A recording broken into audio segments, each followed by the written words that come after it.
Орой мэндэргүй үзэгчтэй өнөөдрийн та бүгдийн ажил үйлс өөдрөг бүтэмжтэй байсан гэдэгт итгэлтэй байна. 25 дугаар суугт телевизийн дуус дугаарыг хилцүүлэг энэ удаагийн дугаараа өргөн барихад бэлэн болж байна. За тэгэхээр 2026 он хэдийн талдаа ороход ойрхон болсон байна. За тэгэхээр жилийн жилд хаврын улиралд монголчууд тэр дундаа нийслэл хотынхны хувьд бол махны одоо хомсдол их хүртээмжийн талаар нэлээд санал гомдол гардаг.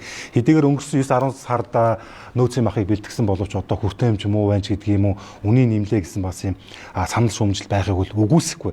За тэгвэл би өнөөдөр яг хилцүүлгээрээ яг махны эргэн тойрондох сэдвээр нэр бүхий 5 зочны хамтаар ярилцъя гэсэн юм. За тэр дундаа яг махны үүн ханш, өрсөлдөөн болон монопол, за эрүүл ахуй, за мөн экспорт, логистик гэх мэт олон зүйлийг л ярих гэж бодож байгаа. Тэгээ мэдээж тусгаалсан чиг үүргийн яам болон агентлагууд байгаа боловч за мэдээж ард иргэд юу яг өнөөдөр махны хүртээмжийн талаар ямар санал бодолтой байдгийг. За нөгөө талдаа өнөөдөр энд ирсэн 5 зочин бас өөрсдөө байр суурийг илэрхийлэх болов гэж бодож байна. Тэгээ мэдээж мах бол өөрөө стратегийн бүтээгдэхүүн учраас за бид хүмүүс энэ дээр ач холбогдол өгөх нь бол зүүн эрг гэж бодсон юм аа.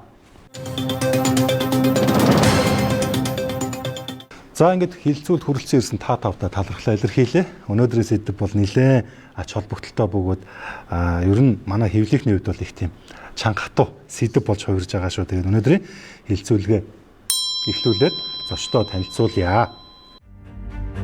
Нансангийн Батсуур Монголын махны холбооны гүйцэтгэх захирал, мал эмнэлгийн ухааны доктор. Шараагийн отхон туяа, засгийн газрын хэрэгжүүлэгч агентлаг, монополийн эсрэг газрын орон тооны гишүүн, бизнесийн ухааны докторант, эдийн засагч.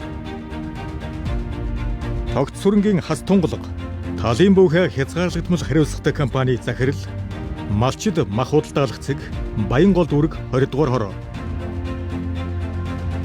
Ганбатын тод Хүмүүнлэгийн ухааны их сургуулийн олон улсын харилцаа нийгэм судлалын сургуулийн багш, олон улсын харилцааны судлаач, докторат. Жаргал сайхны онон Анхүүгийн шинжээч.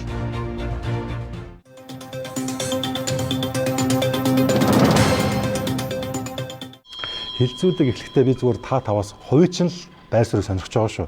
Яваанд бол яг ажил мэргэжлтэй чи холбоотой асуулт болж явах учраас яг одоо надад нэг та бүхэн нэг асуултанд хариулж өгөөч гэж байгаа. За өнөөдөр бол ингээд хоньны шулсан мах бол зүгээр миний ойлгож байгаагаар бол нэг 25-6 мянга хүрч гисэн. За үхрийн мах бол одоо 30 мянга гарсан гэдэг нь бол айл 3 дугаар сард бол тодорхой болсон. Тэгэхээр юу гэж асуух гэдэг нь гэхэлэр яг өнөөдрийн үн ханш яг зах зээлийнхээ бодож яг хуулиар явж гин үү эсвэл зарим талдаас арай дэгссэн одоо магадгүй тэр ченж гэдэг юм уу илүү ашиг олохын төлөө энэ үн хөөрөгдсөн байх магадaltaй. Зүгээр л нэг өөртөө бодлого нэг ганц нэг өгүүлбэр хариулж хичээл гэж байгаа. За танаас эхлэе. Тэг яг үн аншны асуудал бол зохицуултг байгаа л да.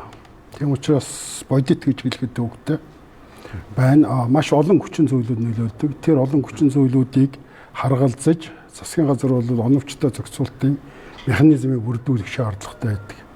Тэр юм бол ингээд одоо бол зөвхөн нөөцийн мах гэдэг юмар энийг зохицуулах гэж оролдож байгаа. Тэгэхээр наан байгаа бусад олон хүчин зүйлүүдийг харгалзаж үзэж зохицуулаагүй нөхцөлд үн бол яг энэ улирлын чанартай хомсдлын үн бол тэгж амар одоо зохицуулагдаж чадахгүй. Таны хувьд? За монополийн эсрэг газар бол хуучнаар шудраг өрсөлдөөн хэрэглэгчийн төлөх газар.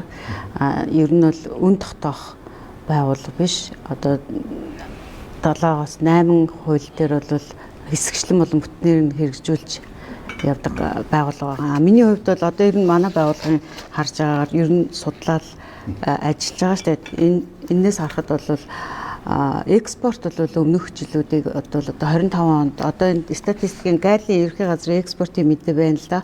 25 онд бол нийт 70,400 тонн мах экспортлсон байна. Тэгэнгүүт өмнөх жилээс бол 33.3% өссөн байна. Тэгэхээр эн чинь нөгөө хөлийн цаана аж ахуй эрхлэгч нар үнэтэй махаа зарахын тулд дотооддоо нийлүүлэхгүй тэрийгэ бариад байна те хангалттай бэлтгээд мөртлөө хомсдол бий болоод байна гэдэг нь тэгээд хөлийн цаана өндөр үнэтэй учраас тэрийг гаргах гээд энийг бол бодлогын яамд нь юм уу бодлогоороо ер нь бол ковот тогтоож өгч юм уу хязгаарлалтай байж ээж одоо ингэх хэрэгтэй байхгүй тэгэнгүүт эн чинь нөгөө хязгаарлалт байхгүй байгаа учраас ингээд дийлэнх нь гадагшаа гараад байна. За ямар ч байсан махны экспорт, махны одоо ер нь үн зах зээл дээр ер нь жилийн жилд хавар баг зэрэг нэмэгдэх хандлага байдаг. Энийг бол уул нь эсэргүүцэж одоо засгийн газараас нөөцийн мах гэдэг зүйлийг гаргаж ирээд үнийг бол ер нь тогтоох ямар нэгэн байдлаар зах зээл дээр үүсэж байгаа альва эрэлтийг хангах зорилгоор бол энийг хийгээд явчихсан. Олон жил чиний хийж ирсэн сайхан мундаг байсан. Гэтэ өнөөдөр бол үүсэж байгаа махны үний өсөлтөнд нөлөөлж байгаа айгүй оловчин зүйл байна. Жишээлбэл одоо өнгөрсөн жилүүдэд байгаагүй боловч энэ жилээс эхлээд дэлхийн нийтийн сонорыг мялаж хід элдэлэх зүйл явдал буюу энэ Америк, Ираны асуудлаас үүдэлтэй тээвэр логистикийн гол одоо юу болох нөөц болох одоо хэрэглэн түүхийд болох дизель одоо түвшний үн нэмэгдэх. Гэтэл манай Монгол улс чинь өөрөө газар зүйн хувьд асар том газруудтай энийг дагаад тээврийн одоо зард татвар бас мэдээж өндөр гарах нь ойлгомжтой болно. Тэгээд өөрөө далаад гарцгүй байдал, түүхийн эдээс их хамааралтай байдал маань бас энэ тодорхой хэмжээгээр нөлөөлнө. Дээрээс нь бас энэ түрүүн дурдгдсан экспортын хэмжээ бас маш өндөр болж эхэлж байна. Жилийнх тусам бас ингээд ил өсөх болов гэсэн хандлага гарч ирж байна. Тэгэхээр ч нөр ингээд энд бол нөгөө зөвхөн малын тоо толгой өсөхөөс гадна за тэгээ дээрэс нь энэ зах зээлийн эрэлт өндөр байгаагаас үүдэлтэй олон улсад болж байгаа үйл явдлуудаас хамаарат үзэхэд бас яалтчгүй энэ жилийн өсөлт бол бас энтэй бас их байгаа болов уу гэж харагдаад байгаа. За сая манай монополийн эсрэг газрын хүн болохоор экспорттой холбоотойгоор манай энэ залуу болохоор чинь шатхууны үн нэмэгдсэнтэй Ирантай энэ хоёртой болохоор чинь холбогдуулж махны үн өссөн гэж хэлвэл огт боломж огт байхгүй. Энэ бол худлаад өгнөлт байгаа. Яагаад түр экспортын хамаагүй байдгүй хэрэг чинь экспорт нийт одоо махтай эзлэх хувийн жим болгож нөлөөл огт байхгүй. Маш бага байдаг хөөхгүй. Одоо нийт нэг 70 сая 60 сая мах одоо жилдээ бид нар чинь 15 20 сая мал одоо ядалж идэж дээ тийм. Энд болохоор чинь ямар нэгэн нөлөөл огт байхгүй. Иран тэр энэ дайны юу болохоор чинь бид нар чинь шатхуунаа болгож чинь зөвхөн Роснефтээс л авдаг.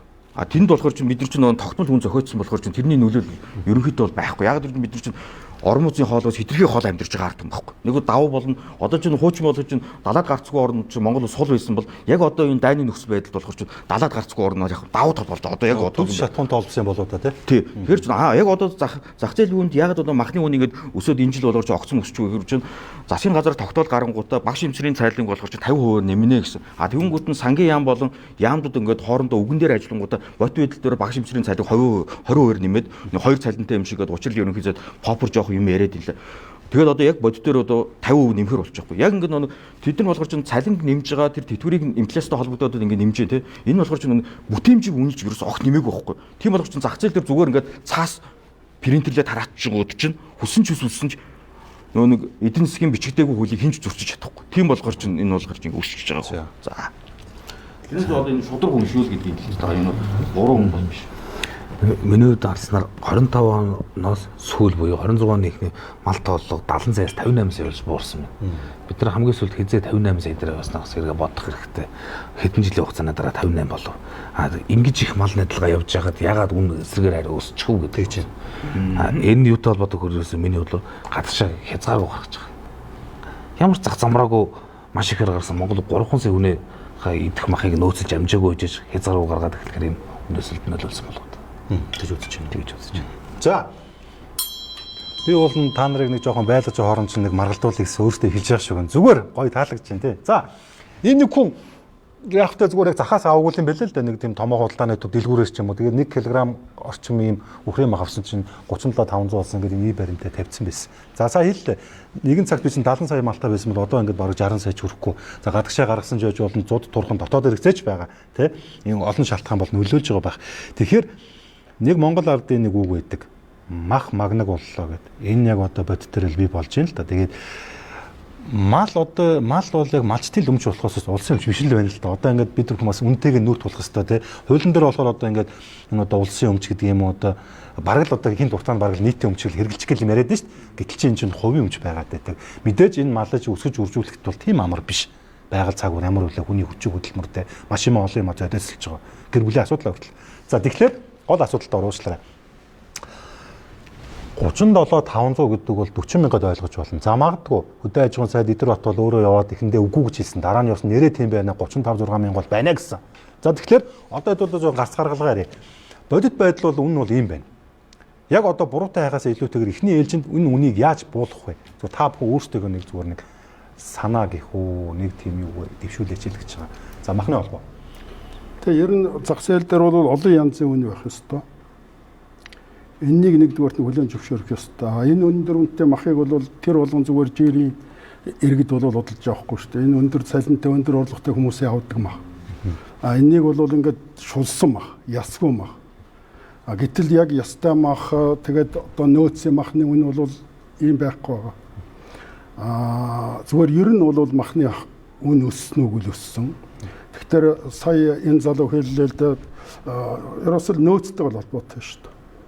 Нөөц нь ингээд бараг 20%-аар одоо доошоо буучлаа.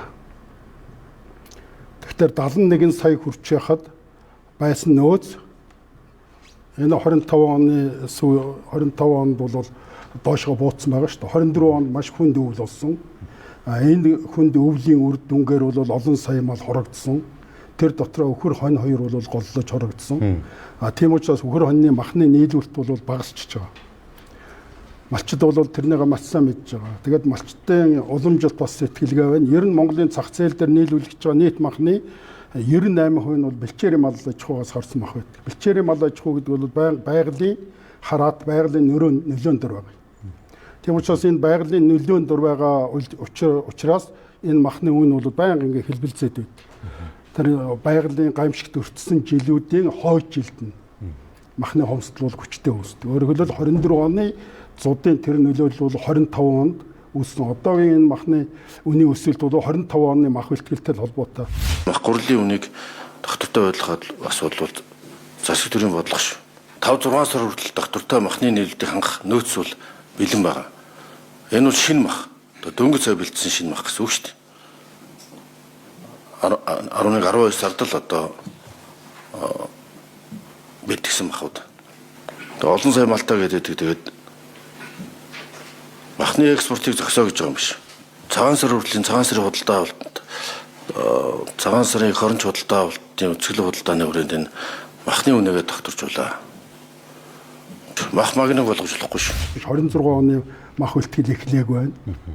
Тийм учраас 24 онд 100 болоод мал олноор хүлээ 25 онд нийт бэлтгэгдсэн махны хэмжээ бол багассан байж байгаа. Тэгээд тэр нь бол эргээд үнэнд нөлөөлж байгаа. За үнний өсөлт эрчимтэй байх уу? Эсвэл өмнөх шиг одоо ийм цогоо маягаар өсгөө гэдгийг бол түрүүн тэр залуу тайлбарлаад байна л да. Энэ нэг янз бүрийн улсуудын тэтгэвэр цалин ингээд нэг хүмүүсийн гар дээр очиж байгаа мөнгө нь нэмэгдэхийн хэрээр бол үнийн өсөлт бол ийм огцом явагдаад байгаа. Инфляц байгаа учраас тэр нь бол ингэж огцом одоо нэмэгдэж байгаа. Урд жилүүдийнхээс илүү анхаарал татах хэмжээнд нэмэгдэж байна гэдэг нь бол тэр цалин тэтгэвэр тэтгэмжтэй холбоотой, тэрний өсөлттэй холбоотой нийт махны үн ер нь яагаад энэ жил урд жилүүдийнхээс ингээд их өсөх болсон гэдэг нь нийт нөөц нийлүүлэлттэйгээ холбоотой. Нийлүүлэлтийн хомсд үүсэж байна л гэж ингэж байна.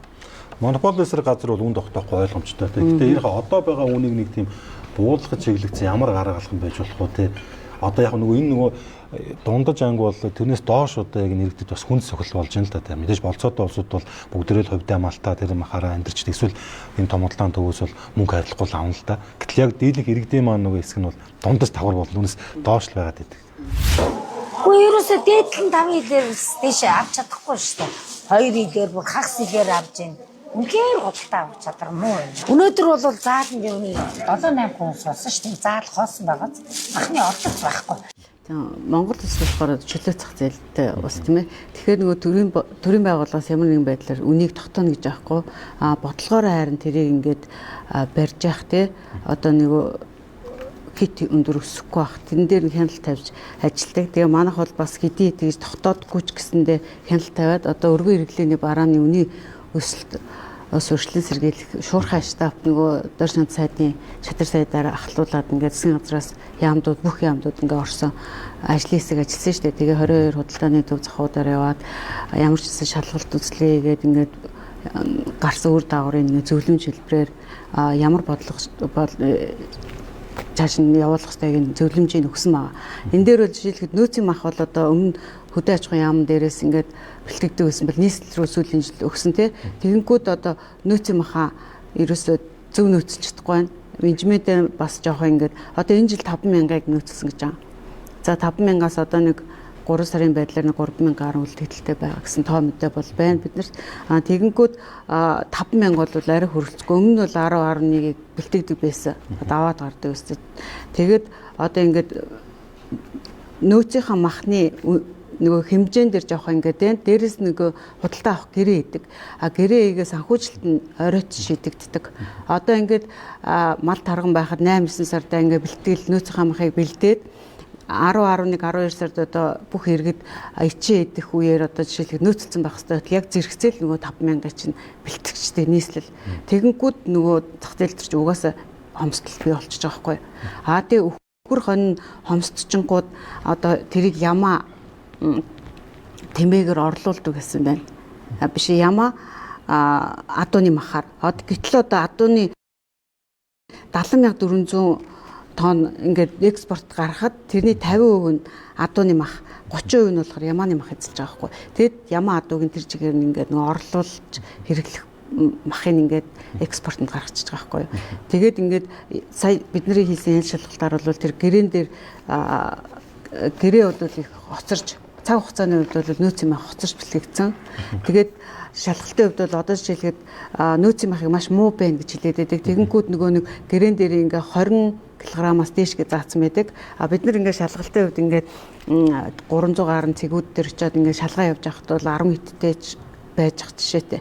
Тэгэхээр тэр гэрээгээ зөрчил гараад тэрэн дээр их тавих хяналт байна л гэсэн үг байхгүй. Тэгэхээр энд бол түрүүн аюул олон асуудлыг маш зүс ярьж орж ирж байна. Ялангуяа одоо онон судлаач хэлж байгаагаар бол үнэхээр нэр макро эдийн засгийн түвшинд өөрөө ингээд бид нар баг өөрийнхөө нуруундаа хотоо зугаад өөрийнхөө араас өшгөлж байгаа юм шиг юм болчиход байгаа. Үнэхээр ингээд их хэмжээний одоо зах зээл дээр их хэмжээний хий мөнгийг ингээд шахаад оруулаад ирэхээр бараа бүтээгдэхүүний үн угаасаа өснө. Тэгэхээр энэ бол яг болж байгаа үйл явдал. Нэг талаараа эдийн засгийн онол амьдралдаа хэрэгжиж байгаа хэлбэр гэж харагдаж байна. Дээрэс нь бас энд нэг үнийн өсөлт нөлөөлж байгаа болон бас бидний зөв шийдэж болох нэг асуудал нь юу гэхээр бид нар их хэмжээний малыг буюу одоо жилд одоо монголчуудын хүнсэндээ эргэлдэг малын 90.6 гэж санаж байна. 4 чөлөөтэй. Дан дээр нэгтлэх хэрэгтэй. 90.4-6% дандаа гар аргаар бэлтгэдэг. Гар аргаар төхөрдөг. Сайхан уламжлалт аргаараа буюу өвсөн дээрээ ингээд явцдаг. Гэтэл нөгөө гар аргаар төхөрч байгаа өхөрж байгаа малч нь өөрөө ингээд эргээд эцсийн бүтээгдэхүүн болоо зах зээлээр айгүй үнэтэй болоод байдаг. Тийм учраас бид нар ямар арга хэмжээ авах хэрэгтэй болж байна гэхээр илүү хүний хөдөлмөр бага зарцуулдаг. Илүү технологичсон буюу үйлдвэрийн аргаар төхөрсөн малын тоог ингээд нэмэгдүүлээд энэ ч бас өөрөө эргээд нөгөө стандартын шаардлага хангасан цэвэр ариу орчин зөв зохистой байдлаар ингээд нядалгаанд орсон иймэрхүү үйлдвэрийн махын ингээд тоо хэмжээ арай бага эсрэгээрээ гар аргаар төхөрсөн малын тоо буюу нэг хөдөлмөр илүү шаардсан малын тоо ингээд махны хэмжээ өндөр байгаа даа өөрөө эргээд бас зах зээл дээр үнийн өсөлтийг шууд үүсгэж байгаа нэг хүчин зүйл болоод байгаа учраас нэг талаараа бас илүү стандартын шаардлага хангасан зөв эрүүл ариун цэвэр үйлдвэрүүдийг бас илүү олон болгох замаар эдгээр маань бас өөрөө тайлбар хилдгэлтэй бид нар бол ямар арга хэмжээ авч явахаар одоо чинь үйлдвэрүүдийн хувьд бол жилийн тодорхой хугацаанд ажилдаггүй. Учир нь гэвэл угаасаа ингээд хавар болоод мал төлөлт болохоор малчид бол цөм сүрэг дотор хээлдэж малын хэмжээ ингээд тохируулцдаг. Улирлын шинжтэй. Тэнгүүд энэ үйлдвэрүүд маань бас улирлын шинжтэй ажилдаг учраас ер нь бол өвөл мөнгө болох ганц арга нь бол ерөөсөө нөөцийн мах гэж өөрсдөө ярьдаг байсан. Нөөцийн махаа сайхан хөрөөдөөд тэгээд савлаад ингээд захаар үйлдвэрүүд өвөл ажиллах ганц ажлын байрны байна гэж. Тэгэхээр нөгөө үйлдвэрүүд маань ингээд магадгүй за жилийн 4 улираас болоод улирал ч юм уу ингээд нэг юм тогтвортой урт хугацаанд ингээд ажиллаад буюу малчин үйлдвэр зах зээл гэдэг зарчим руу биш шууд малчнаас зах зээл рүү ингээд эсвэл дундуур нь чэнжүүд ч юм орж ирээд ингээд яваад ирэхээр бас нэг энэ дээр бас нэг махны бэлтгэл талдаасаа бас энэ дээр жоохон анхаарал үзвэл буюу эн чинь бидний өөрсдөө нөөц хүчин зүйлээс шийдэж болох нэг асуудал. Тэгээд эн чинь бодлогоор хийхээсээ илүүтэйгээр процессын асуудал харагдаад байгаа байхгүй. Тэгэхээр энэ талаас бас ингээд шийдээд өгөх юм бол илүү чанартай нэг эрүүл аюулгүй байдалтай. Тэгээд дээрэс нь илүү зөв боловсруулсан юм махыг бас хэрэглүүл үн бас тодорхой хэмжээгээр байх боломжтой болов гэж харагддаг нэг талаараа. За түрүү манай энэ залуу болохоор чинь 70 сая мал маань 58 сая болоод буурсан болохоор махны үн өслөө гэж. Энэ бол үндэслэгүй шал худлаа яриа байна. Тэгээ яагаад худлаа яриа вэ гэж чинь одоо Орос Бүрөөд Республик гэдэг нь Монголын хойно байгаа Бүрөөд Республикийг бүгд мэднэ шүү дээ, тий? Бүрөөд Республик болохоор чинь 1 орчим сая хүн амтай. Гэхдээ малынхын тоо болгож гахаатайгаа нийлээд 700к 700 мянга л байдаг. Хүн амынхаа тооноос бага гэхгүй. Тэгэхдээ тэнд болохоор чинь Бүрөөд өөрсдийнхөө махныхын хэрэгцээг хангачаад зэрэгэлдээ мужууд болгож чинь эрхүүч юм уу те янз бүрийн мужуудынхаа махныхын хэрэгцээг хангадаг. Дайж Бүрөөдүүд Монголд ирж буу зардаг. Тэгэхээр чи энэ нэг тоо хэмжээтэй бол хамаа ерөөсөй байдгүй байгаа юм чинь. Юутай хамаатай байдгүйгээр чинь малны ингээд үсчихэд малчдын уламжлал сэтгэлгээ. Тэр нь ямар сэтгэлгээ байдгүй гэхээр чинь би чи өөрөө малчин айлын хүүхэд, малтай би чи өөрөө өссөн хүүхэд ингээд нэг уламжлал юмсдахгүй. Малчд болгож чинь тооны араас авдаг. Сайн малчин мянгат малчин гэдэг. Тэгэл апатад унгууд ч нэг тэр нэг тийм сэтгэлгээ ингээд явангууд ч дандаа нэг арилжааны зориул төр малаа өсгдөг байхгүй. Арилжааны зориул төр л малаа өсгөж явах юм бол эдгээр чинь өөр нэг одоо тэнгууд одоо ингээд чэнжүүд чинь хэн нэгэн очиод малыг авах гээд яваад очино. Өө манай тэр лам тэгж хэлсэн. Би өнөөдөр мал гаргахгүй. Өнөөдөр тэнгэр бүрхэг байна. Мал гарахгүй байна гэсгээд нэг дандаа ийм нэг уламжилт иймэрхүү мохор сүсгээсээ болоод энд бас нөлөөлж байгаа. Тэгэхээр чин засгийн газар сайн малчин, мянгат малчин гэдэг энэ хөтөлбөрүүдэд зогсоохгүй бол ерөнхийдөө энэ болохоор бас арилахгүй байдаг. Хоёрт нь болохоор чин энэ нэгжийн хүнд нөлөөлөд байгаа бас нэг гол юм чинь бид нар манай энэ замын инженерүүд замаа зохиохдоо тойруугаар ингэж зохиождог. Одоо Улаанбаатар мөрөн хоёрын хоорондох зам болохоор ч ингээд шулуунаараа ингэж явах юм бол 550 км ч юм уу 580 км байдаг хгүй юу? Шулуунаа. Дөнгөч одоо ингээд замаа ингээд авч тохир ингээд замынхаа зургийг тохир зураад замаа барьсан чи яасан. Одоо болохоор чинь 800 км явж иж мөрөн Улаанбаатар хоёрын хооронд явж байгаа хгүй таталтаа. Энд чинь тэгэхэр чинь нэгжийнхээ юмыг ингээд дандаа үр ашиггүйгээр ингэж нэмдэг. Тэгээд төвчиг замуудаа ингээд барина шүү дээ. Тэрүүг ингээд барих боломгоо чинь лобби авилгад хийл хагуулсаа болоод 50 км ч юм уу ойр зуурынхаа тэр замуудыг одоо ч өтө барьдгүй. Айгүй тийм байна. Тэгээд гуравт нь болохоор чинь махны нэгжийн үртгэд гол нөлөөд байгаа юм чинь яг түрүү ярьсан цалин хөлс واخгүй. Одоо чинь бид нар чинь цалин хөлс чинь энд нэмэгц одоо 2 сая төгрөг 3 сая төгрөгөөр ажил хийдэг хүн олтгоо бичдэг. Тэгэхээр ч үсвэсгүй нэгжийн үртгэд эдгээр нөлөөлөд байгаа шүү. За.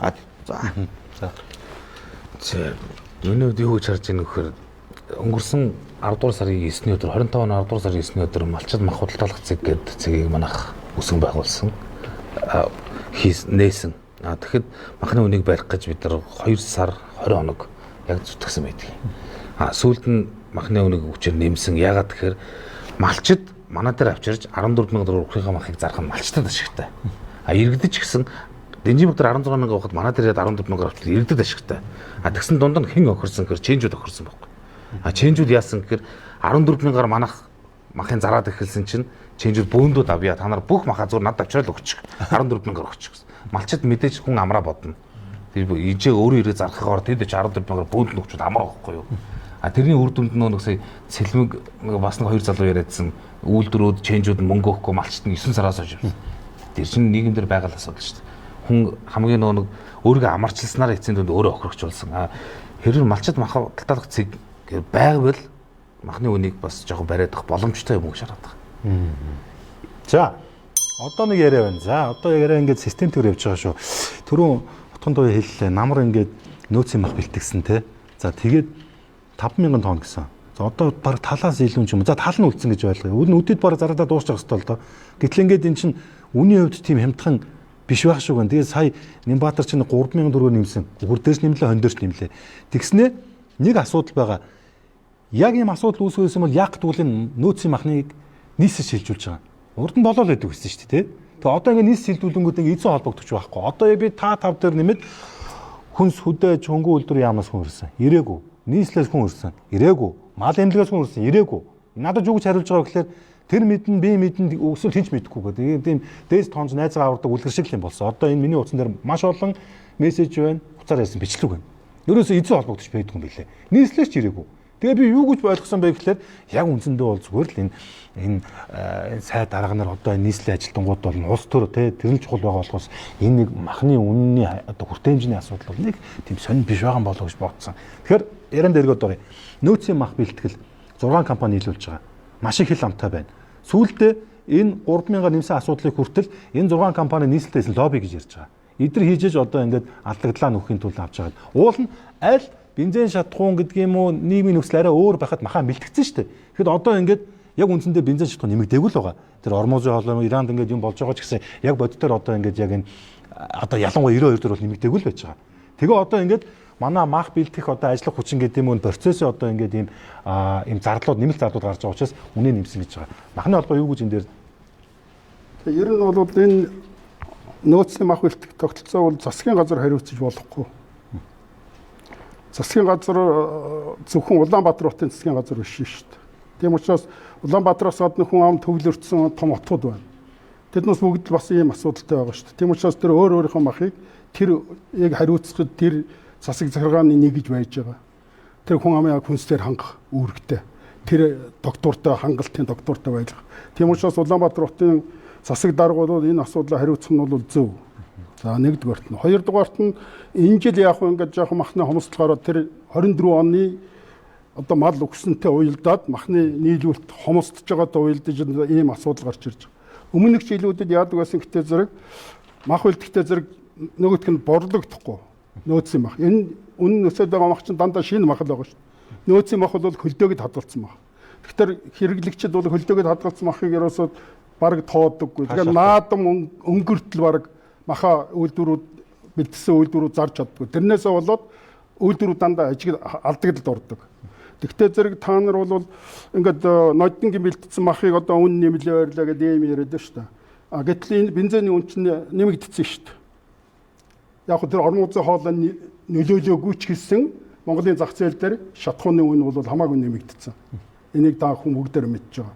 Захилгааны үн нэмэгдсэн тийм үү? Халаалтын нөгөө тэр махыг хөлдөө хадгалахын тулд хөргөл тэр хүйтэн агуулгыг ажилуулахын тулд асар их хэмжээний захилгаан зарж байгаа. 24 цагаар тасралтгүй.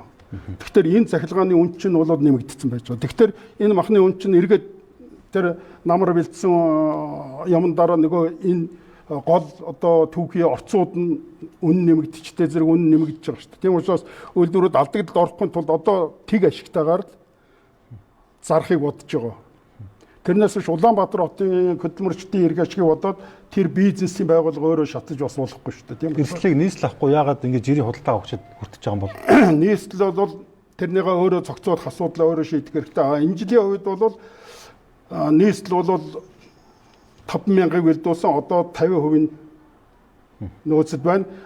Нэг 600 цэгээр зарж байна, маш хурдан зарагдаад дуусч байгаа. Тийм учраас тэр нөөцийн мах бэлтгэлийн асуудал бол ашиг тусаа өгч юм гэж бодож байгаа. Цаашдаа бол энэ тооцоогоо их зөв хийгээд тэгээд эрт 6 сард гэрээгээ байгуулдаг байх хэрэгтэй. 6 сард гэтэл яг он дуусч яхад гэрээ байгуулахтай чинь зэрэг нөгөө бэлдэх малаа бэлдэж чадаагүй байж тэгээд оны төгсгөл рүү одоо дахиж нэмж бэлдэх шаардлага гараад ингээд асуудал үүсээд байдаг. Хэрвээ 6 сард үйлдвэрүүдээ сонгон шалгаруулад үйлдвэртэйгээ гэрээгээ байгуулчих юм бол үйлдвэрүүд аль намраас 8 сараас эхлээд нөөцийнхөө махыг бэлдээл ингээд тэр одоо даалгавраа биелүүлэл явна шүү дээ. За. Та юу гэж бодож байна? Яг бензиний өмсдлийн махны юу хоёр чинь давхцсан шүү дээ, тий. Угаас тэрнтэй холбоотойгоор өссөн бас. Тэгээд энэ бензин дээр одоо хөдөө орон нутгийнхан чинь тэгэл ер мах бэлтгэл бүх юм л бензинтэй холбоотой шүү дээ. Тэгээд тэрэн дээр манайхаас бас хяналт шалгалт явуулаад хөсөө үлдэж одоо өнөө нэмсэн байна гэдгээр бол бас нэг 21 аж ахуйн нэгжээр 52 тэрбумын акт орвол тавьсан мэт. За. Тэгэхээр тодорхой хэмжээний улс төрийн нөлөө байгаа гэж харах гадаг шиг байна, тий? Магадгүй ялтчих үнэхээр байгаа. Хардж байгаа шүү. Хардж байгаа. За хардж байгаа. Энд бас нэг юм их ашиг харах байх л та нөгөө нэг талаас малчин угаасаа махааны гайгүй үнээр зарчих гэсэн сонирхол байх л ёстой. Нөгөө талаас нь зах зээл бас нэг гайгүй үнээр авчих юмсан гэсэн нэг юм сонирхол байгаа. Энэ хоёрын хооронд нэг юм зөв уялдаа холбоо менежмент хий гэхээр айгүй олон хүчин зүйлүүдийг бас харцнах хэрэгтэй бол тэгээ нэг нь бас төрөнд дурдсан уулын энэ логистик асуудал юм шиг байгаа да. Он судлаачийн хэлдгээр нөгөө тойруу замаар зам тавьдаг гээд ч юм уу. Эсвэл малчид бас өөрсдөө уулна нэг талаараа өөрсдөө захаа нээгээд мах чи өөрөө махаа зарж байгаа нь махлын үнийг доктортой барих бодлого гэж харах нэг талаараа айгүй оновчтой болгоч бас нөгөө талаараа малчдыг бас нэг юм сонирхолтой санаа нэг зүйл ярьжсэн юу гэхээр би нэг сонир сонсч байсан. Малчид их мэдээлэлтэй болсон байна. Одоо ямар нэгэн байдлаар хэрвээ ченж ирээд би махад чи худалдаад авчий гэхээр малчин хэдээр авах юм гэхээр нэг юм үн хэлнэ. Тэнгүүт малчин уцаа гаргаж ирж байгаад ер нь одоо юун дээр үн ямар үнэтэй байна гэж асуу. Тэнгүүт нь за тэдээр борлуулж яана гэхээр за би ер нь тэдээр л өгнө.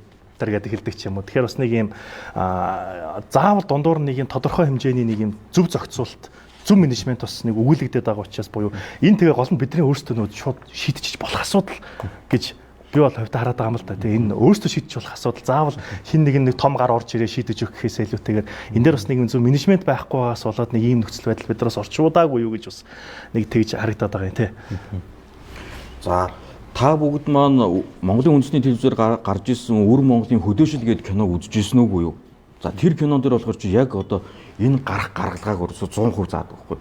Өр Монгол болгоор чи ялгаа байхгүй ар Монголтойгоо адилхан гадаад Монголтойгоо адилхан аргаар малаа малдаг байсан. Бэлчээрийн маж аж ахуй эрхлэх байсан.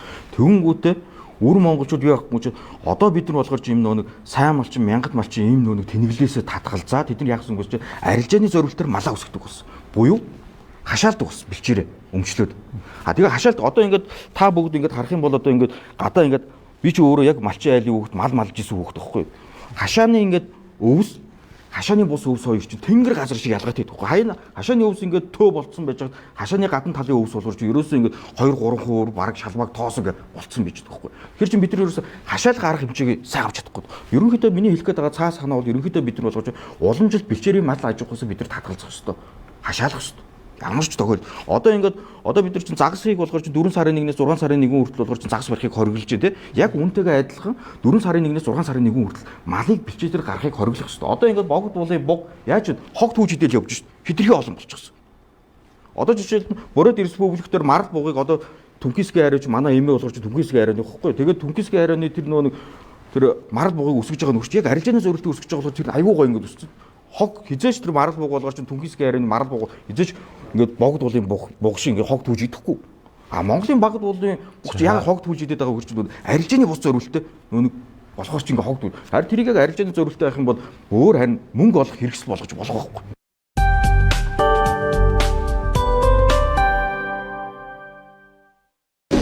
Хүснээр даран хож Zero Marathon.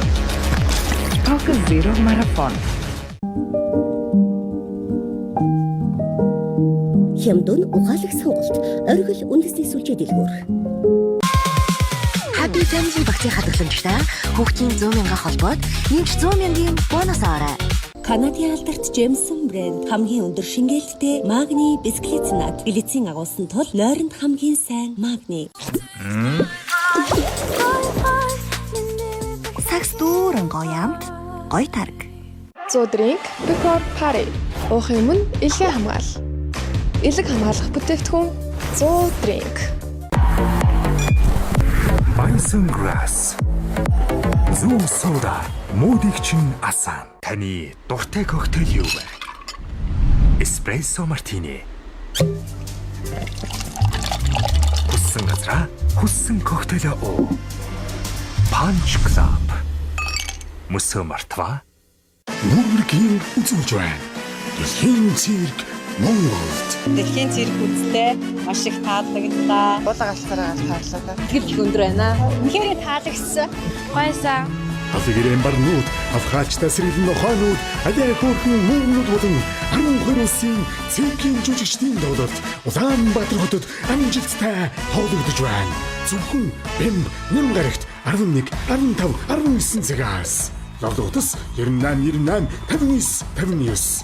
Дэлхийн цирк Монголд.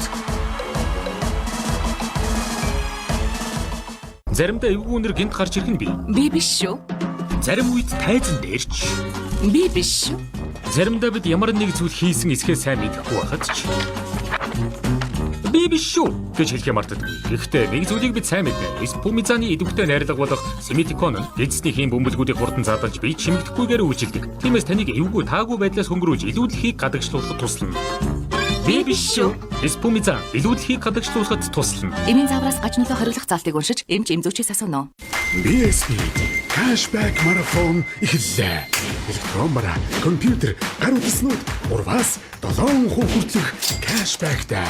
Мөн таны хөдөлгөөн авалтууд нэмэлт ваучер болон бэлэгтэй.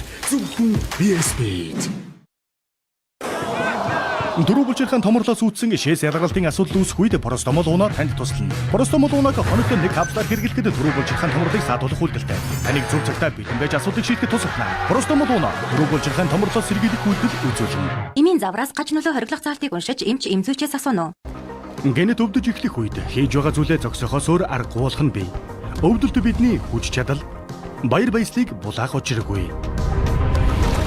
Дексалгийн хөнгөн болон дун зэргийн өвдөлт зөвөрийг намдаахад туслана. Хэрвээ та цочмог өвдөлттэй байгаа бол уусмал бэлтгэх мөхөлгийг хоолноос 15 минутын өмнө, шахамлыг 30 минутын өмнө хэрэглэснээр бэлтэмлийн үйлдэл эхэлнэ.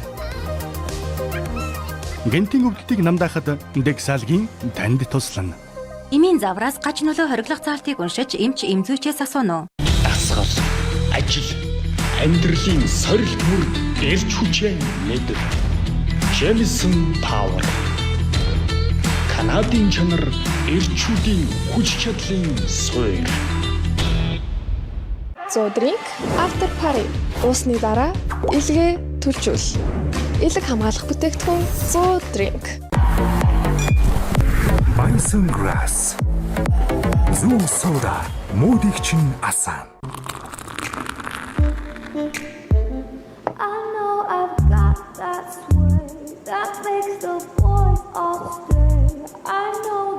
Астрын нэрийн хуудас Акер. Гой таргуу хөө. Сакс дүүрэн гоём. Гой тарг. Канадын алдарт Джемсон брэнд хамгийн өндөр шингээлттэй магний бисквитнат глицин агуулсан тул нойронд хамгийн сайн магний. Happy Family багцын хадгаламжтай хүүхдийн 100,000 холбоод нэмж 100,000-ийн бонус аваарай. Хямдун ухаалаг сонголт оргил үндэсний сүлжээ дэлгүүр. Хүснээр дараан хож Zero Marathon. Focus Zero Marathon.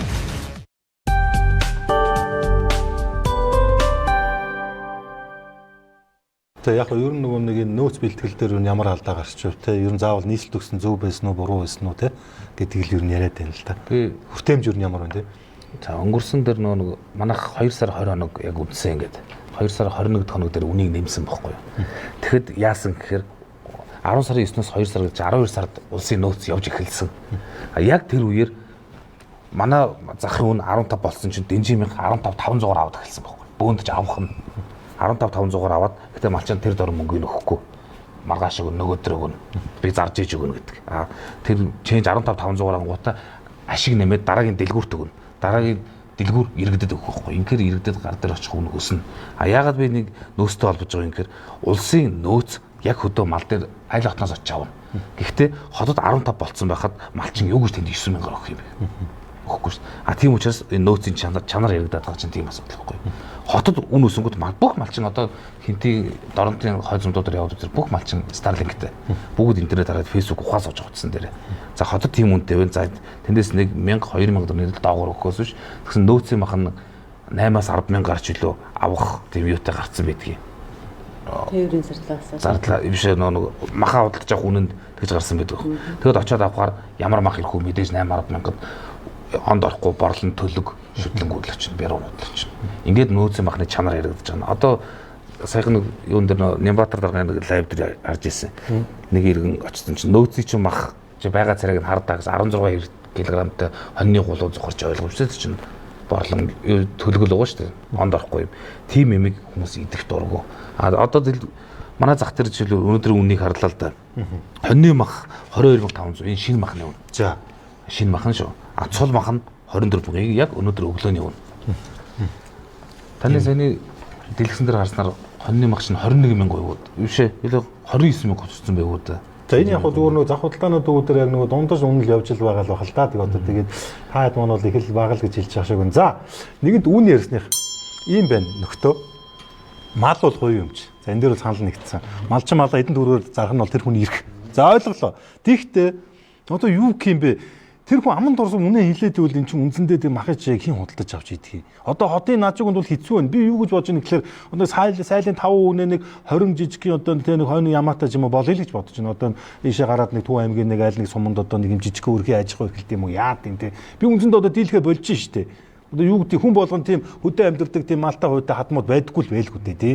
Тэгэхээр би юу ч хэлэх гээд байна гэхээр үнийг барих чадахгүй нь бол ойлгомжтой. Гэхдээ нэг тийм лимит хязгаар байх хэрэгтэй байж болох уу? Одоо юу гэдэг яг энэ үнээс бол арай танаа давуулж болохгүй. Энэ инх юм бол эргээд нийгэмд одоо юм махны олдоц гэдэг юм уу, инфляц гэдэг юм сөрөг үр дагаврууд гарч ирнэ гэд те. Би хатуу барина гээгүй шүү. Тэр үн дээр ингээд нэг зохицуултыг харах тал байна уу? Яг хөө ингээд нэг дундаж ангийнхан чинь энэ нэг 3,000-аар нэмэгдсэн нөөцийн махыг чи авч जैन. Зарим нь бол авахгүй байна.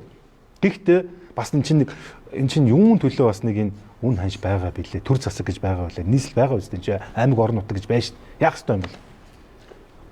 Тэр энэ альч улс орн бол энэ хүнсний хангамжийн асуудал, хангамж нийлүүлэлтийн асуудал бол маш их хурц асуудал болчиход байгаа юм.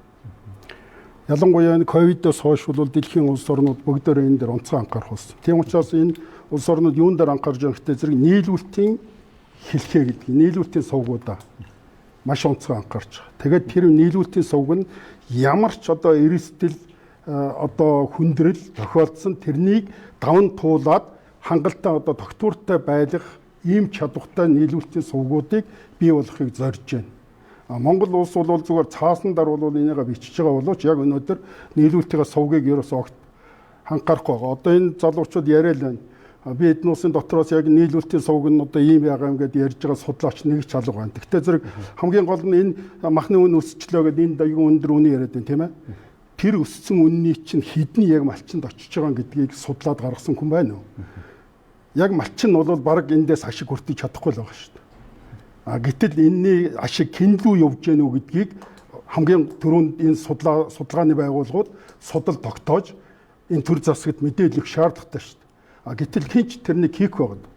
Биднээс бол энэ махны өртгийн сүлжээ, энэ нийлүүлэлтийн сүлжээг нь одоо яг шинжлэх ухааны үндэстэй тогтооцсон мэдээлэл хайгаад ерөөс олдохгүй байгаа. Биднээс өөрсдөө судлыг гэвэл энэ ч бас өртөг зардал хэрэгтэй. Энэ хэний ажил юм тэгвэл? Энэ судалгааны байгууллагууд л ажилласан. Энэ эдийн засгийн одоо судалгаа явуулдаг өдөрчнөө одоо хүрээлэн байна.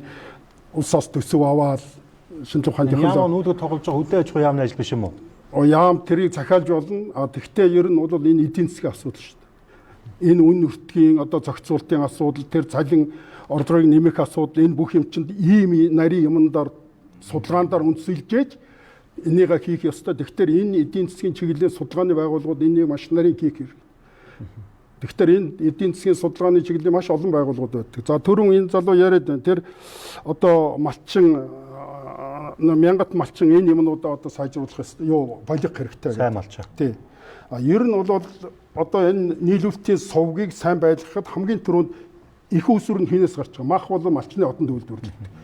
Тэр мал үйлдвэрлэгдээд махан тасралтгүй төв суурин газар руу нийлүүлж явах хэрэгтэй. Тийм учраас эцсийн тэр үйлдвэрлэж байгаа тэр хүнийг дэмжих хэрэгтэй, урамшуулах хэрэгтэй. Тийм учраас ухаан Австрали гэхэд бол тэр хөдөө аж ахуйн одоо фермерүүдэд бол тэр хотын оршин суугчид нь бол маш хүнтэйгээр одоо ханддаг, тэднүүсийгээ урамшуулдаг, магтдаг. Тэгтээ яг энэ малын тооны өсөлтөөр биш. Тэгэхээр сүүлийн 10 жилд бол Монголын мах үйлдвэрлэлийн хэмжээ 2 дахин нэмэгдсэн байна. Тэр нь юутай холбоотой гэхээр сүүлийн 10 жилд одоо энэ 15 оноос 26 он хүртэл энэ 25 он хүртэл хугацаанд мал 2 дахин өссөн байхгүй. Тэр 15 онд байсан мал нь. Тэгэхээр одоо биднүүсийн сонирхол бол тэр хүрсэн амжилтаа буулгахгүй байна. Тэгээд нөгөө талд нь бол энэ уур амьсгалын өөрчлөлт, бэлчээрийн доройтлгээд малын тоог цөөлгээд байна. Тэгэхээр биднээс малынхаа тоог яаж цөөлөхгүйгээр махны үйлдвэрлэлийг хэвийн хадгалж өгдөггүй гэхээр хоёрхан тоондор анхаарах хэрэгтэй. Нэгдүгээрт нь хээлтгчийн эзлэх хувийн жинг нэмэгдүүлэх хэрэгтэй. Оны эхэнд байж байгаа нийт мал дотор хээлтгчийн эзлэх хувийн жинг 70-аас доошгүй одоо тоонд хүрэх хэрэгтэй. Хоёрдугаарт нь жилд бойжуулж авч байгаа төлийнхөө тоотой хэмжээний малыг зах зээлд борлуулдаг болох хэрэгтэй. Ийм юмыг хийж чадсан малчдыг бол одоо тэр улсын сайн малчин болгодог, тэр төвшөнд хүрсэн сумын одоо даргаыг магтаж урамшуулдаг, шагнадаг, аймгийн даргаыг магтаж урамшуулдаг, сайшаадаг ийм тогтолцоороо төрийн бодлого өөрөө тэр улсуудаа хөтлөх ёстой гэж бодож байна. Энэ үнийг бол яг тогтоох боломжгүй шүү дээ, чөлөө зах зээлтэй учраас тэгэхээр нөгөө төрийн байгууллагууд нь одоо энэ бодлогын хамтууд нь бодлогоо л гарч тэргээр л тогтворж болох хэрэгтэй. Тэр нь бол хяналт тавьж явах хэрэгтэй. Тэгээ тэр нь жоохон дутуу гараад амдаа л гэж. Яг нь зөвхөн ийм лимит тогтоож болох гэж яахгүй. Тэгэхгүй бол одоо нөгөө тэр малчингийн ч бас бид нар хүчээр бас аманд орсон үнэ хэлээгээд бас муулаж өгдөөж болохгүй юм. Одоо яамаа. Харин тэ одоо ингээд экспортыг хязгааргүй тавьсан ингээд маш ихээр экспортлж штэ тий. Мэдээж аж ахуйн эрхлэгчнэр аль шигтэй газар л өгнө. Одоо Монголд 25 мянгаар өгснөөс гадаад руу 67 мянгаар ч өгсөн дээр штэ тий. Тэгэхээр энэ дэр код тавих хэрэгтэй байхгүй. Ядаа дотоодын хэрэглээгээ хангаад 5 юм 10 мянгаараа ингээд хангачаад илүү гарснаа экспортлnooч гэдэг юм уу тий.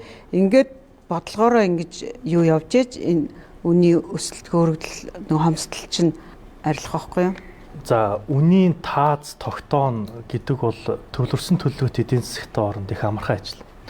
Далайд гарцгүй хөгжиж буй орнуудын хувьд бол яг ингэж зах зээл дээр байгаа өндөр үнэтэй бараа бүтээгдэхүүний үнийн өсөлтөд ямар нэгэн байдлаар хязгаар тавьдаг жишээ олон байдаг.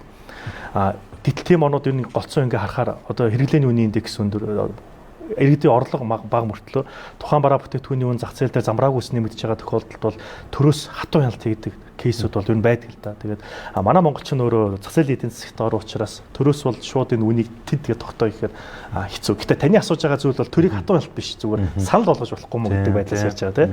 Яг тэгэхээр яг энэ асуудал дээр бол нөгөө хин Батсуурва яг оновчтой хэлж байна. Энэ бол ерөөсөө эдийн засгчд өөрсдөө судалгааны байгууллагууд хийгээд доктортой яг энэ үнийн бол яг байж болох потенциалны буюу нэг оптимум хувь нь энэ шүү. Та энэ байвал ер нь боломжтой шүү гэдэг хэлдэг. Гэтэл нөгөө түрүү миний хэлсэн хоёр их ашиг шиг дахиад орж ирж байна. Нэг нь гайгүй өндөр үнээр нэг зарч сонирхолтой, нөгөөх нь гайгүй юм тунаар авчих сонирхолтой. Тэгэхээр дахиад нэг энэ дотор бас нэг менежментийн асуудал ингээл харагдана. Тэгэхээр яг түрүү миний одоо хэлдгээр махны чанар гэдэг зүйл дараа нэрх төстэй болох. Тэгтээ нь бол арай энэ асуултын хариулт биш учраас энийг бол яг төр цааш нь тавь.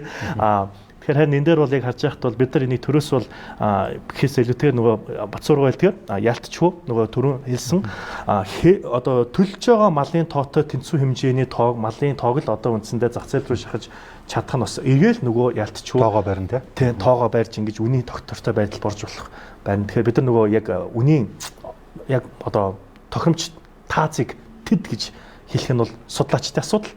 Яг энд нь хүрэх асуудал нь бол жинхэнэ малчтын одоо ур ухаан бас төрийн магадгүй төрийн тодорхой хэмжээний менежмент шаардлагатай болж орж ирэх байна. За түрүүн манай шударгын дарга маань болохоор чинь экспортоос болоод махны үн өсөд байгаа гэж буруу яриад байна. Тийм ойлголт бол байх болов. Яг энэ хүн үзэл бодлоо илэрхийлж байгаа тийм. Яагаад вэ гэхээр чинь та бүхэн бүгд л үзэл бодлоо илэрхийлж байгаа шүү. Яагаад вэ гэвэл нөгөө нэг шалтгаанд учир нь болохоор ийм байдаг. Манай Монгол улс бас маш олон мянган тонн гадаадаас мах худалдаж авдаг байхгүй. Хятадаас, Оросоос, Солонгосоос юмсаг.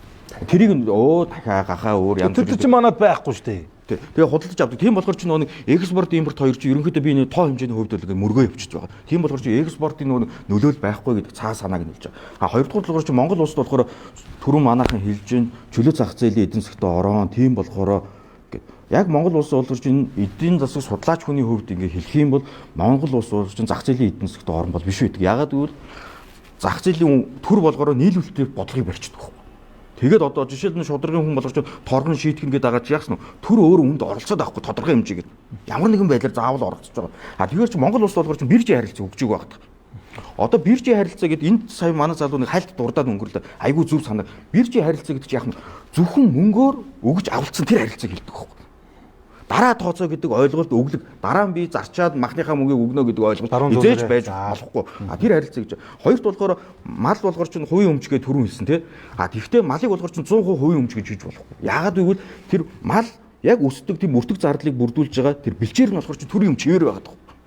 Тэгэхээр чинь нөгөө төрийн газар нутаг дээр байж байгаа малыг 100% хувийн өмч гэж бас хэлж болдгүй байгаа.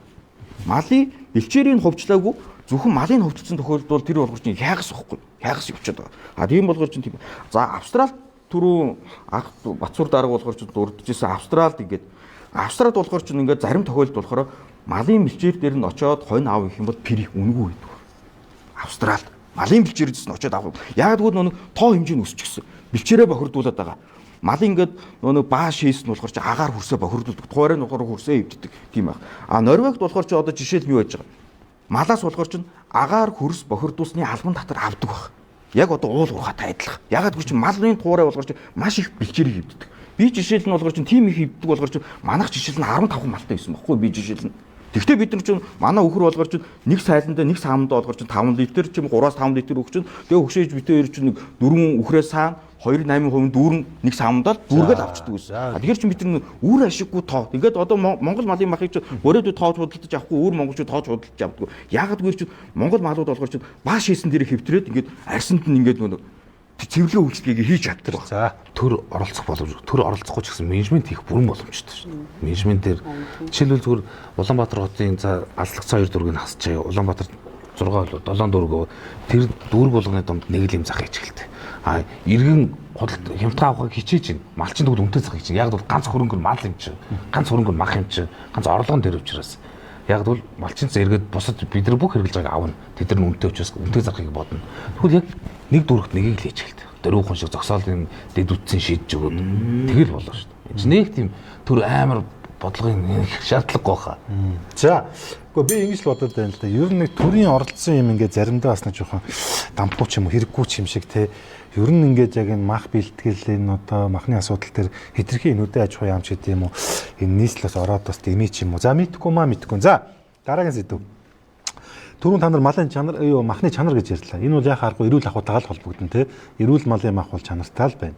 Тэгсэн зөвхөн харагдах өнгө үзэмжээсээ гадна тэгэл нөгөө хуучны хэлгэрээ нөгөө өнгөөх нь алгалсан гэдэг шиг те.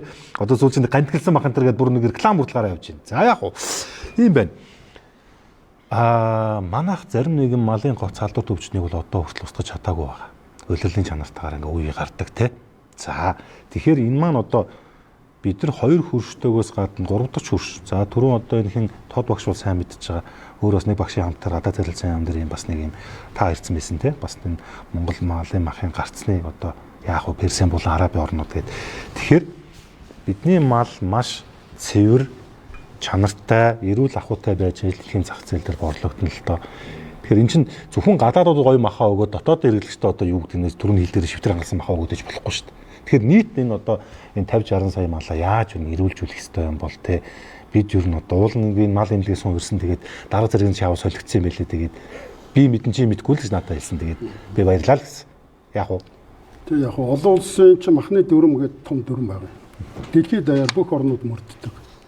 Тэгээ махандар бол одоо эн чинь маш их энзэг бүтээгдэхүүн шүү дээ. Нэгдүгээрт нь, хоёрдугаарт нь их эрсдэлтэй бүтээгдэхүүн. Яг л махаар ингээд дамжиж хүнд хордлого үүсгэдэг олон бактериуд байна. Махандар үржээд тэр нь хүнд дамжаад хордлого үүсгэдэг. Малаа өвчлүүлчихэд тэр өвчтөе малын махаар дамжаад хүн өвчлүүлдэг олон өвчнүүд байна. Гэхдээ зэрэг энэ одоо юмнаас хэдийгээр биднээс ингээд мах одоо их сайхан хоол гэдэг ингээд бэлдэж байгаа боловч тэрнийг хүн амаа одоо тэрнээс хамгаалах хэрэгтэй. Энэ хамгаалтыг хэн хийх ёстой гэхдээ төр хийх ёстой. Тэгэхээр малын маханд бол 3 төрлийн одоо аюул байхыг төр хянжих ёстой байхгүй гэдгийг. Нэгдүгээрт нь одоо ямар нэгэн өвчин үүсгэдэг ийм одоо бактери биологийн бохирдол байхгүй.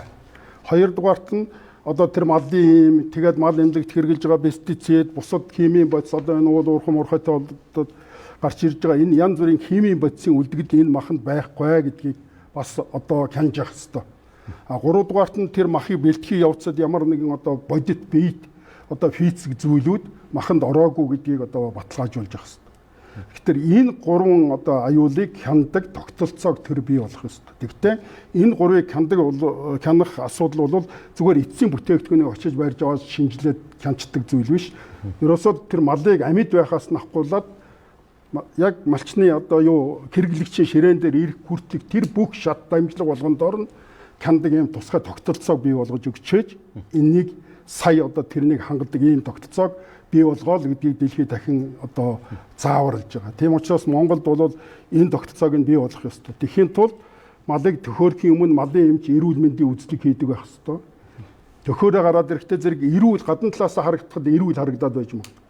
Төхөөрөд гараад ирэхдээ зэрэг тэр гулуудад нь гидс доторд нь илгэнд нь уушгинд нь янз бүрийн одоо хувиралт өөрчлөлт байна уу юу тэр тунгалгийн зангилаануудаар нь өөрчлөлт байна уугүй гэдгийг дахиад төхөөрсний дараа шалгаж ээж тэгээд малын эмч энийг хүнсэнд хэрглэж болно гэдэг баталгаа гаргах ёстой. За тэр баталгаа гаргасны дараа зөвхөн энэ мэдрэхүйн эрхтнэр хийж байгаа үздэг.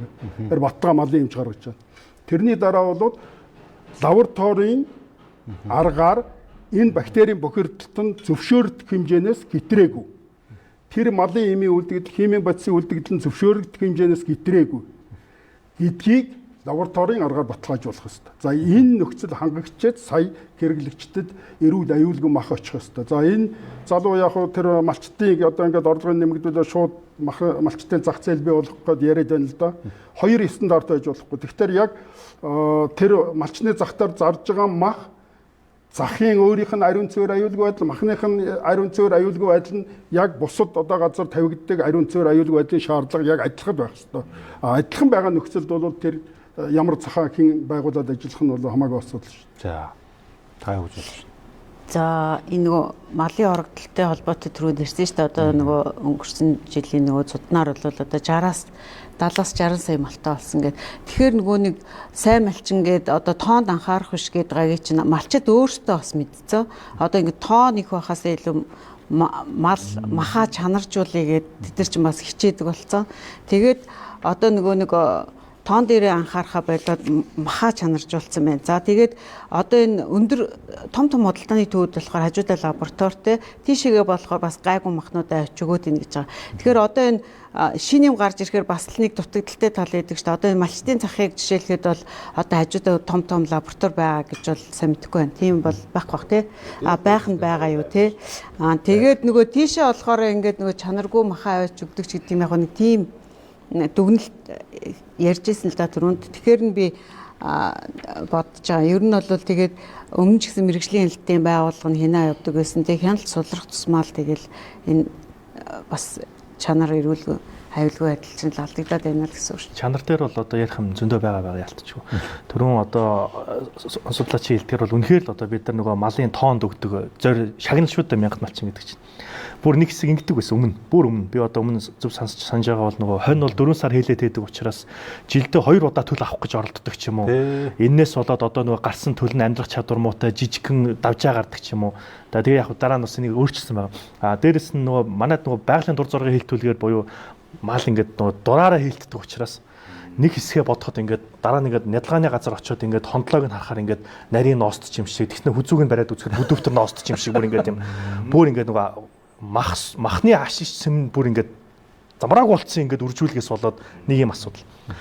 Тэгээ хөдөө аж ахуйн сургууль дээр ийм талаар ярьсан л та үнэхээр одоо хагас эрчимцэн байр мал аж ахуй зүгээр юм байна. Ялангуяа ийм эрсдэс уур амьсгалт. Тэгээ дээрэс нь малын чанарт нөлөөлдөг нэг том хүчин зүйл бол уур амьсгалын өөрчлөлт юм байна гэж үзсэн. Маланд 3 төрлийн тарга байна. Усан тарга, өөхөн тарга, махан тарга, өөхөн тарга. Яг ингээд хавар болоод зум болоод ирэхтэй зэрэгцээд мал усан тарга авч эхэлдэг. Бие махбодын онцлогоос болоод. За ингээд усан тарга аваад ингээд байж итэл дараа нь энэ усан тарга нь дараа нь махан тарга болж эхэлдэг. Энэ үед малын биеийн ерөнхий пропорц нь бол илүү бөөрийнхээ бүдүүн баг болоод эхэлнэ. Үүний дараа ингээд өвлийн одоо нөгөө хавраасаа болоод өөгөн тарга аваад эхэлдэг. Гэвч уур амьсгалын өөрчлөлтөөс болоод 6 сард ингээд 5 сарын сүүлээс ингээд бороо ороод ингэдэг байсан бол одоо бүр ингээд хойр ажилтаас болоод 7 сарын сүүл мүлээр ингээд бороо их ороод ирэнгүүт яг нөгөө өөхөн тарга авч эхлэх үед нь зүлэг ногоо сайхан тэгшрөхөөр нөгөө хэд нь аваад идэхээр одоо ингээд ерөөсөө мал нядлагааны газар очихоор маш их өөхтэй болоод эхэлдэг. Тэгээд махны гарц багтай. Тэгээд экспортод мах гаргах ихээр нөгөө нэг амдын жин нь ингээд жоохон байгаад идэг. Тэгээд яг махны ингээд харьцааг нь аваад үзэхээр мах бараг байхгүй болоод эхэлнэ. Тэнгүүт би ингээд тал дүүрэн малтай мөртлөө тал дүүрэн нэг балынх нь амдын жингээс гарах махны гац нь бага учраас ингээд баахан малтай нөгөө хэд нь бараг махгүй. Тэрний оронд бараг явж амьдрах чадвар сайтай хагас байран малгайтай юм чадaltaй малыг юу нөржүүлсэн зүгээр юм байна гэдэг сегментээр буухаар бас нэг эсэргүүцэл гардаг нь юу вэ гэхээр хэрвээ бид нар эрчимцэн мал аж ахуйр орох юм бол хүчит тижэл, даршилсан тижэл, амаа буудаан тэр тижээх хэрэгтэй болоод эхэлдэг. Яг гоо тэгээд эрдэн шиш энтрийг бол үхрээр тэжээгээд хэвээр болоод эхэлдэг. Тэгтлийн чи өөрөө энэ бүх санхүүгийн зардал нь малчны халааснаас гарах гэдэг учраас малчид бол эндээс маш их дургуутдаг. Тэгээд эрэнгүүт яг эрчимцэн буюу хагас эрчимцэн байр мал аж ахуйтай малыг ингээд үржүүлэх гэхээр энэ бол яг тодорхой хэмжээний санхүүгийн чадвар дааж чадах компаниуд хийж чадаад байгаа. Тэнгүүт нөгөө прайм мит энтер гарч ирээд метагро энтер чинь ингээд мөнгө хайж чадаад байгаа нь бол энэ үнэтэй холбоотой болж тараад байгаа. Ер нь бол бид нар чадна. Гэтэ одоо энэ дээр бас санхүү ярих хэрэгтэй болов гэдэг ийм асуудал үүсэж байгаа. За экспортод махаа бидний бол гарч байна. Тэгвэл бүрээдүүд ч юм уу өвөр монголчууд бол монгол махыг бол тоож худалдаж авдаг байхгүй. Сая яг харахгүй монгол мах болгож чинь дан өөх мах байхгүй байдаг. Тэгэнгүүтээ монгол мах чи экспорт гаргаж байгаа. Тэр нь болохоор чинь дэлхийн эдийн засгийн хоригт орчихсон Иран мэтийн тэр усууд л авч байгаа.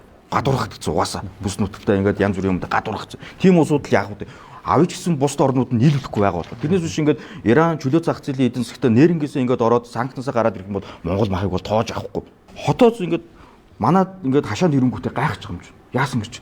Өөх эн чинь нөө хөдөө ингээд явсан чинь танаа малын хороо чинь айлаас монгол малчин айлаас гой цэвэрхэн юм шүү дээ. Гайхаж байгаа. Манаа ингээд хашаанд ингээд орох юм бол бааш шээс, үхрийн бааш шээс, янз бүрийн малын бааш шээс байхгүй. Цэмцэлгээ ажиж байхгүй. Ягаад бид нар цэмцэлж ажиж цөөхөн болгоод. Гэхдээ тэр нь болохоор чанартай. Мах бол аюул сайтай.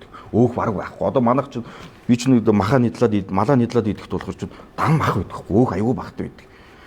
Тэгэхээр чи бид нар шинжлэх ухаанчаараа малаа өсгөөч. Одоо тэгээд сая нөө Бацуур даргын хэлгээ Алтай Республикийн нэг хончин пасдуух болохоор чи ярьцлага өгч байгаа байхгүй.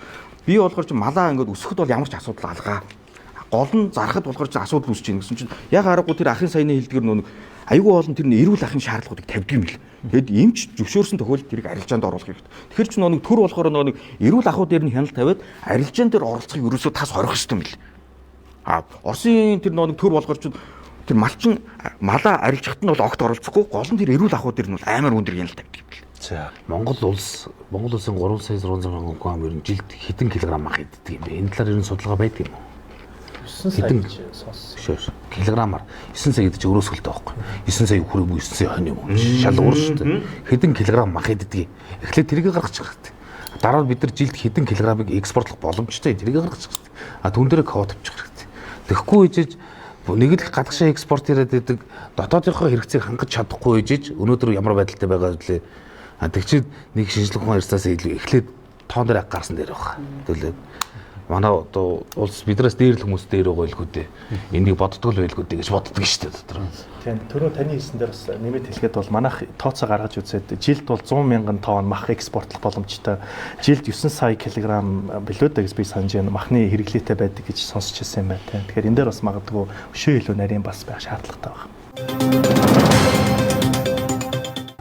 Эрүүл мэндийн сайдын баталсан журам байдаг. Нормтэй. Норм. Монгол хүн хоногт хэдэн килограмм мах одоо хэрэглэх үү гэдэг. Тэгэхээр 2017 онд баталсан эрүүл мэндийн сайдын журмаар бол яг энэ улаан махыг бол 120 грамыг хэрэглэнэ. 120 грамаар нь ингээ хэрэглэх тооцоог нь гаргаад ирэхтэй зэрэг яг хэрэглэнээс бол нэг 300-аас 400 мянган тонн мах бол илүү хардаг. Бодит амьдралдаар бол монгол хүний хэрэглээ бол 3 дахин их байна.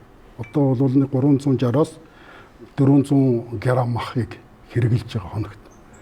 Экспортоо хасаад цаана үлдэж байгаа. Тэгэхээр биднээс бол улаан махны хэрэглээ ихтэй байна гэж ингэж ойлгох хэрэгтэй. Тэгээд улаан махны хэрэглээ бол зайлшгүй шаардлагатай. Хүний бие организмын тесурат буужил одоо тэгээд хүч чадал нэмэгдүүлэхэд энэ улаан мах чинь маш их үнэтэй зэнтэй маа. Гэхдээ хэтрүүлээд хэрэглэх юм бол эргээд сөрөг нөлөөт. Тэр зөрөг судасны өвчин, таргалалт тэгээд энэ хор товдор энэ бүх юмнууд чинь бас энэ үнэтэй уялдэн шүү дээ. Тэгэхээр аливаа ямиг бол бид нас зохистой хэмжээнд хэрэглэх. За ер нь бол Монгол малч нь бол ингээд одоо их муу мал юм аа, эрчимцээ аж ахуй хөгжүүлнэ гэсэн ерөнхий санаанууд гаргаж ирээд байна л да. Нэгдүгээрт нь, хоёрдугаарт нь Монгол малын махны чанар их муу, дандаа өөх болцсон гэдэг. Тэгэхээр энэ уур амьсгалын өөрчлөлтөөс нөлөөлж байгаа гол юмнууд нь юу байна вэ гэхээр нөгөө нэг тэр мах гэдэг бол уураг. Уургийн нийлэгж гэдэг байхгүй юу? Уураг одоо нийлэгж гэсэн үг. Өөх гэдэг бол нүүрс ус, тийм үү?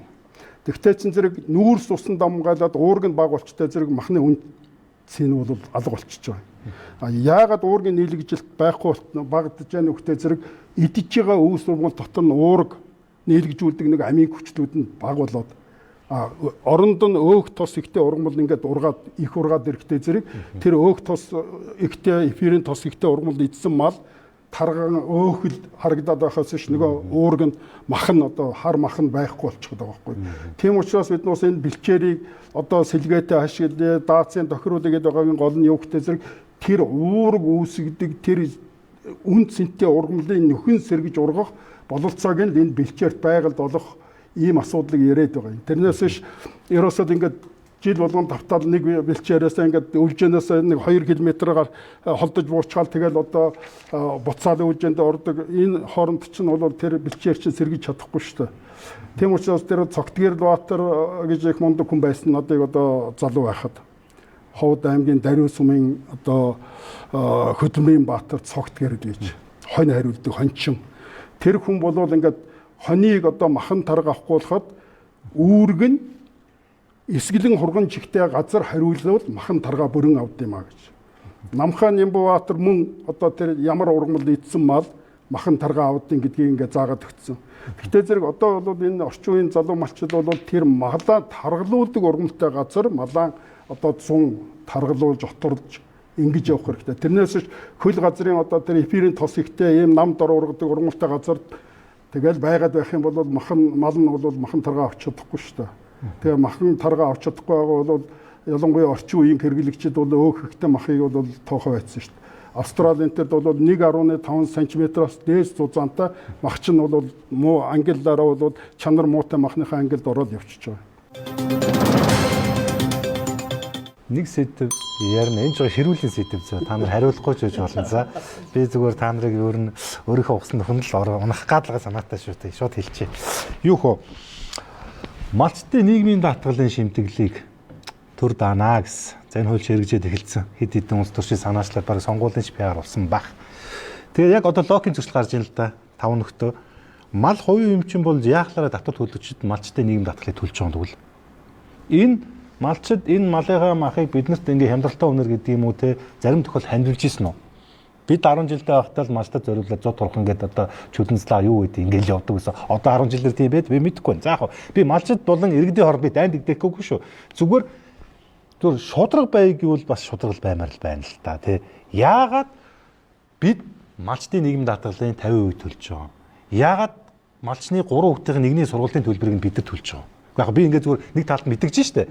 Та нар энэ дээр яг ямар бодолтой. Энэ бол илүү нөгөө ажил мэргэжлээс илүүтэй хувийн чинь бодлыг асуугаад байгаа шүү. Тий. Нэг зах зээлийн бид яг үнэлгээгээр л энэ махыг хөдөлж авч байгаа юм бол яагаад тэгвэл биднээс тэгвэл ингээд эргээд юм аваад ангилдаг юм байна л да. Хин ч хариулж болно шүү. За та сүлд хариулж. Та их хариулж. За тий би хамгийн сүлд нь хариул. Ягаад гэвэл би ингээд ярмаар юмнууд их байхын хугацаанд ингээд шахаад тасалтаад болохгүй. Тийм учраас хамгийн сүлд нь бас ганц нэг минут нэмж өгч магадгүй гэж байна. За та дөрөв. Малчид бол бас адилхан татвар төлөгч нар малын үеийн татвар гэж төлж байгаа. Тэгэхээр яг усаасаа хөнгөлөлт урамшуул авах бас хэрэгтэй шүү дээ тий. Тэр утгаараа бас хөнгөлж иж магадгүй. Өөр ямар нэгэн лобби юм орж байгааг нь би бол сайн мэдэхгүй. Миний хувьд л тэгж хэлж байна. Одоо бол бас нөгөө малын татврыг чинь авч чаддаг болчиход байгаа ш татвар албач чинь. Одоо тооллогынх нь үнээс тэгээд нөгөө эдгээр чинь хоорондоо энэ малчдаг ч гэсэн одоо нэг ий баримтаа өгч чаддаггүй ийм байсан. Одоо өөрийнхөө нөгөө нэг гар утсан дээрх ий баримт аппликейшнээс ингээл уншуулаад ий баримтаа өгч жишээ нэ. Тэгээд ингээд нөгөө харилцаанд ороод эхэлсэн шүү дээ ер нь малчд бол. Тэр чинээгээр бол татвар төлж байгаа гэж бодож байна. Би яг татварт 17 жил ажилласан. Гэхдээ яг сүүлийн үеийн тоо мэдээг бол одоогоор хэлж мэдэхгүй л байна л да. Ер нь бол төлж байгаа. За ямар бодлоо. За бид яг за татвар төлөх өмнөөс нь татварын төлж өгөх асуудлыг бол яг нэг өнцгөөс бол ингэж тайлбарлаж болох байх. Яг энэ бол санхүүгийн хүний үнц биш шүү. Ер нь бол яг үннийг хэлэхэд бол сүүлийн жилүүдэд малчтын мал хүмүүсийн тоо ер нь сонирхол мал ер нь мал хэрэг байна уу юу асуудал. Дэлхийн аягүй олон улс оронд нэг үзэгдэл ажиглагдсан. Тэр нь юу вэ гэхээр хотчих хөдөлгөөн ихсэх нь өөрөө эргээд хөдөө аж ахуйн салбарт ажиллах хүчнийг автоматар бууруулж байна гэдэг дүгнэлт гарчсан. Нэгдсэн үндэсний байгууллагын одоо нөгөө urbanization буюу энэ суурин хотчлтын талаар тайлан дээр ингэж нэг гарсан байдаг юм байлээ. Тэр нь юу вэ гэхээр сүүлийн жилүүдэд ингээд хотчих хөдөлгөөн нэмэгдээд ирэхээр дагаад нөгөө хотод амьдрах хүмүүсийн тоо нэмэгдэхээр энэ улсууд чинь өөрсдөө нөгөө хоол хүнс бэлтгэх хүмүүс биш учраас яг хөдөө аж ахуйн салбар буюу тэр мал аж ахуйн салбарт ажилладаг хүмүүс нь яалтч вэ нэг хотын буюу суурь амьдралтай хүмүүсийнхээ хэрэгцээг хангаад байна. Тэгээд жил ирэх тусам хүмүүсийн хотчих хөдөлгөөн нэмэгдээд ирэхээр тэнд амьдрах хүмүүс, төрх хүмүүс гээд айгуу буураад байд юм байна. Сулрд юм байна гэдэг дүгнэлтийг бас энэ дэлхийн олон улс орнууд дээр нэг юм үйл явдал ажиглагдсан юм байлээ. Тэгэхээр яг зүгээр хэрвээ энэ үнцгийг Монгол дээр ингээд тавиад аваад үзэх юм бол ер нь магадгүй ирээдүйд бас хөдөө орон нутагт мал маллах хүмүүсийн тоо, мал маллах сонирхолтой хүмүүсийн тоо, тэнд бас төрх малчтын тоо гэдэг ч юм уу ер нь нэлээд буурах болов гэсэн бас нэг төрлийн айдас энд бас үүсч магадгүй. Тэгэхээр нэг талаараа хэрвээ бид нар малчтыг ингээд одоо нэг хүүхдийн сургалтын төлбөрийг төлдөг ч юм уу хөдөө аж ахуйн сургууль дээр малчин бэлтгэх гаргаад тэр төлбөргүй байдаг ч юм уу иймэрхүү ингээд нөхцөл байдлаар ингээд тодорхой хэмжээгээр ингээд учир зүггүй мөнгө атгуулж дэмжихээсээ илүүтэйгээр илүү нэг юм сэтгэлгээний хувьд, ур чадварын хувьд, хүн амын хувьд ингээд дэмжиж ирэх нь өөрөө эргээд бас хожим ирээдүйд бундаг олон малчид төрөх. Нөгөө бидний яриад байгаа малын чанар нэмэгдүүлж чадах үстэй чадварлаг малчнууд аяанда бий болох, шинжлэх ухаанч мал маллах чадвартай хүмүүсийг бий болох бас нэг арга юм байна л гэж тэн дээр бол харагдаад байгаа юм. Хоёр үйл явж. За нийгмийн даатгалын шимтгэлийг төр дааж яах гэдэг чинь яг төрийн хавтгаарсан төрийн мөнгөж байхгүй л дээ татвар төлөгчдийн мөнгө л яваад байгаа юм да.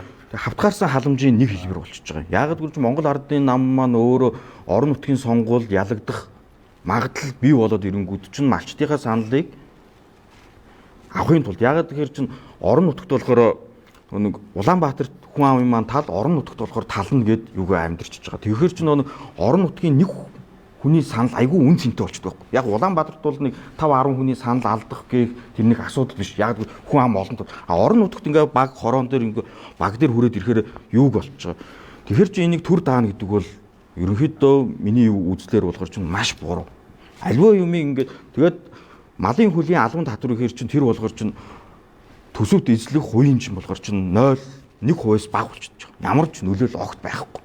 Малчд болохоор чинь орлогоос татвар төлдөг. Бусад бизнес эрхлэгч шиг бүх юм нь хуулиараа хөнгөлөлтөө чөлөөлөгдөд явчихж байгаа. Тэгэхээр тэгэж хөнгөлөлтөд чөлөөж өгдөг дээр нэгээд тэгээд орон нутагт болохоор ингээд би одоо жишээ нь Хүсгэл аймгийнхаа цагаан үрс хонод би очиод ингээд амьдрий мал маллажий. Адаа өвлжөө олдохгүй, хаваржаа олдохгүй, цуслан олдохгүй. Юу ч олдохгүй байсан. Яг тэр чинь манай хуучин намайг байх чинь цагаан уурсан юм хүн амны 2000-аас одоо 3500 болоод яг Монгол улсын хүн ам даяараа нэмэгдээд байхгүй. Яг Улаанбаатар хотод маш олон хүн амьдарч байгаа нь үнэн. А гэхдээ орон нутгийн хүн ам бас өсөд байгаа байхгүй энд. Ялангуяа ирчүүдийн тоо маш өндөр. Залуучууд, ихнэргүү залуучууд маш олон байгаа. За. Миний хувьд бол харин зөв гэж боддог гэж. За аргументыг гоё хамгаалаарай тий. Ягаад тэгэхээр Монгол улс чинь барилга бариад хөгжихгүй шүү дээ. Хүн юу гэдгийг мах идэв шүү дээ. Тэр махыг хэн бэлддэг малчин бэлддэг шүү дээ. Харин одоо сүүл би саяхан нэг видео уншиж байсан. Мэдээж яг хуу сошиал дээр л явж байсан. Нийслэлээс 212 сая төгрөг авцсан байна гинэ.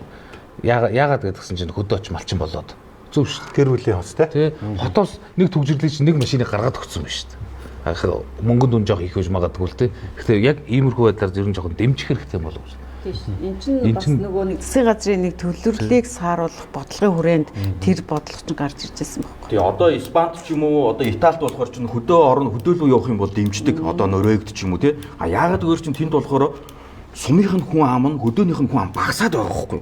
А Монгол болохоор чинь нэмэгдээд байгаа байхгүй. Би ерөөсөө миний хэлж байгаа санаагийн аргументыг болохоор чинь манай энэ залуу ойлгоогүй юм л да. Хөдөө болохоор чинь манай одоо цагаан уурсан юм би дөнгөж сая яг өөрийнхөө бодит фактыг ярьж шүү дээ. За. Ер нь бол яг энэ чинь хотчлтын үр дагавар. Тийм учраас тод багш бол энэ хотчлтын үр дагаврыг сайн ярьсан учраас би энийг дэлгэрүүлж яриад хэрэггүй гэж ингэж бодож байна. За хоёрдугаарт нь бол дэлхийд дээр 800 сая хүн өлсгөл байдалтай байна. Тэгэхээр Монгол улс хүн амаа энэ 800 сая хүн ам байгаа энэ орны тоонд оруулахгүй байхын тулд энэ малчтын талаар хөдөө аж ахуйн ажиллагчдын талаар ийм тусгай төрлийн бодлого явуулах хэрэгтэй. Одоо хөдөө мал малж байгаа залуу хүмүүс малчтын ихэнх нь ингээ ганц үе залуучууд болсон. Нөгөө нэг октоудаа ингээ сургуульд явуулсан, буцаад тэр сургуульд боловсрол эзэмшсэн, мэрэгжил эзэмшсэн октод бол буцаж тэр хөдөөгийн тэр хүнд нөхцөлд очиж чадахыг хинч хүсэхгүй. Та нар ч гэсэн хүүхдүүдэд явуулахгүй. Би бол тэрийг сайн мэдэж байна. Тэгтээ зэрэг тэр хөдөөгийн тэр хүн ам тэр хүнд нөхцөлд тэр одоо ажлын байр маш хүнд, амьдралын нөхцөл маш хүнд ийм газар ажиллаж байгаа хүмүүст бол тэр одоо онцгой хайр халамж үзүүлэх ёстой. Энэ зэрэг байтхан. Тэгэхээр бусад энэ өндөр хөгжилтэй орнууд бол хөдөө аж ахуйд маш их датаас өгч байгаа. Тэр датаасын нэг хэлбэр нь бол энэ одоо нийгмийн даатгал одоо бусад энэ янз бүрийн юм бол хариуцах ёстой. Хоёрдугаарт нь тэр өөрөө тэр малчтын яг орлогыг бүртгэж чадахгүй байгаа шүү дээ. Тийм учраас бүртгэж чадахгүй байгаа учраас тэр ямар одоо юу авахаа бас өөрөө шийдэж чадахгүй байгаа гэж ингэж бодож байна. За дээрэс нь бол энэ залуугийн яриад байгаа бас тэр улс төрийн шаардлага байгаа. Малчид бол өөрснөө нийгмийн даатгалаа төлөөлөгдөг. Би малчидтай очиод зөндөө ингээд уулзчихсан. Та нар одоо тэгээд энэ хитгэн төгрөг ингээд төлөөлөө өөрснөө тэгээд нүүр бардам өөрснөө би нийгмийн даатгалаа төлтсөн энэ үйлчлэгийг аавна гэдэг тэтгэврээ аавна гэхэд ямар ч асуудал байхгүй шүү дээ. Гэхдээ зэрэг биднээс төлнө. Төлөхөд бэлэн байна. Ганцхан тэр өөрөө тэгээд ингээд хууль мөл гаргаад биднээсээ өмнөөс ер нь бол ингээд хараад байхад ингээд малчтын яг нарийн амьдрал, нарийн одоо сэтгэл зүй, зовлонгийн мэдгүй хүмүүс малчтын урдаас ингээд маш их ярьдаг. Тэгээ асуудлыг шийдэх гэж оролддог. Энэ хурал дотор одоо малчны төлөөлөл байна уу? Байхгүй шүү дээ. Дандаа энэ том төв суурингийн газрын тэгээд дандаа том сэхэтнүүдийн хүүхдүүд одоо их хуралд сууж байна тийм үү? Тэгтэл яг тэр малчны амьдралыг огт мэдэхгүй байжж малчны урдаас асуудлыг шийдэх гэж оролдоод байгаа нь их аюултай байгаа байхгүй юу? Тийм учраас одоо энэ малчны тэр яг зовлон тэр нарийн ширийн юмыг яг тэр малчны оролцоотойгоор шийддэг байх талаас нь бол тэр одоо анхаарах ёстой гэж би бол хэлмээр байна. За тань ч юу цаг загнууллаа да би. Цаглаа шүү дээ. Ахын үгэн дээр бол нэг үг нэмжүүлэн. Одоо бид нар бас төрөөс болгож чинь ирчүүдийнхээ сэтгэл зүг ганц бие одоо эрэхтэй тэр малчдынхаа сэтгэл зүг анхаарахгүй бол амиа хорлолт бол малчин залуучуудын амиа хорлолт бол амар уу. Манай Хөвсгөл аймаг одоо жишээлбэл өмнө говийн дараа 2 дугаар аймагт орчих. Ингээд аль сумд орсон ингээд тооноосоо өөрийгөө дүүжлээд ганц би ингээд олон сар өдөр хоног ингээд амьдэрдэг нэг өдөр өөрөө шоко барьж дэлэхгүй өөрийгөө тооноосоо дүүжлээд алчаад. Тэр чинь энэ дээр л онцгой анхаарал тавихгүй тэр яг сая яг бол зөв хэлж байна. Одоо яг улсын хурлын 126 гишүүн дотор яг ингээд мал малж исэн хүн байна уу гэвэл яг төвдөө төрж өссөн над чи хүн байна уу гэвэл байхгүй байхгүй. Яг харахгүй тийм байгаад байна. За одоо ер нь бол хугацаа төгссөн. Одоо ерөнхийдөө яа гол юм руугаа нэг ор. Энэ бас нэг орхигдох гэдэг сэдв. Энэ нөгөө малчтын махигтай шууд гар дээр нэгэд одоо нэг юм явж байгаа те. Энэ одоо манай нийслэл хотын тэнд ингээ байгуулагдж байгаа. Юу гэж асуух гээд нэхлээр цах худалдааны төвөөс гадна яг малчтын махыг одоо ингэж худалдан борлуулалтын цэг байгуулагдсанаар үн чанар те энэ бусад зүйлс ер нь бол эрг нүүлээ авчирсан л би асууж байгаа. Та хэд мас нэг товчхон хариулаач. За энэ төлөөлөл суучаас нөө хариулцтай ингээд байна. Мэдээж байгаа. За 100 байгаа. Яг энэ зураг дээр хэн зах 2025 оны 9-р сарын 17-нд лөө нээсэн санагдаж байна. Тэгэхэд гадуур үхрийн мах ямар үнэтэй байсныг өнөөдөр нэгэн ч санахгүй байгаа баг. Тэгэхээр би 9 сарын 20-нд би бичгүүр төсөлдөд зах басна гэхэд бичгүүр төсөлдөд явж байхад хаан уул дүүргийн худалдаа ажиллуулалтын хилцээний дарга нь би дөнгөж өчигдөрхөн гэрийнхээ үүднээс 26,000 төгрөгөөр мах авлаа. Тэгэхэд энэ цэгмэрийн зах манай зах дээр нэгснэр үхрийн мах 14,000 болсон. Зарим үед 13,000 ч хүрч ирсэн. Нийлүүлэлт одоо элбэг өдрүүдэд 13,000 хүрч ирсэн.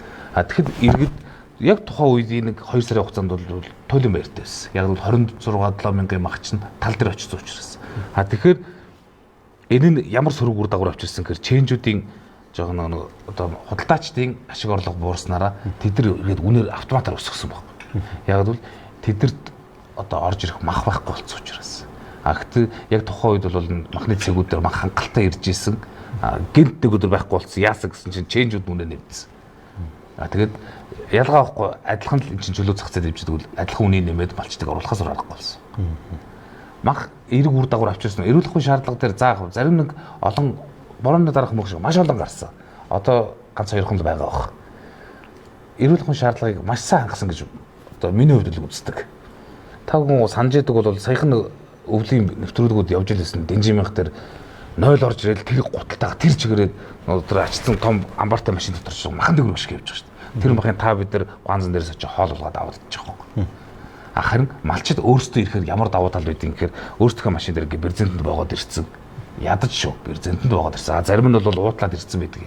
Жага амжиргаатай малчид бол тэд нар ирээд манай лабораторид махныхаа дээжийг өгөөд дээж хариу гарахаар малын имцаа авахгүй одоо ор гэхээр нь ороод лангуун дээр яг эрүүл мэндийн шаардлага бүх юм шаардлага стандартын дагуу хувь зэрэглэлийн өмсөд ядчил зүүн гартаа хутга барьдгүй гартаа тэр төмөр бэйлийн өмсөд зардаг байхгүй. За та энэ малчид мах худалдаалцыг дээр ямар бодолтой байна? Ер нь нийгэмд бас өр өгөөж өгсөн үү? Одоо юу болж байна? Ер нь бол түрүүн бэхээс олон улсын хэмжээний гэдэг юм тусгай одоо махны дүрэн байд юм аа. Монгол улсын засгийн газар 2022 онд энэ махны техникийн зохицуулт гэдэг ингээд техникийн зохицуулт журам баталсан. Заавал мөрдөх стандарт.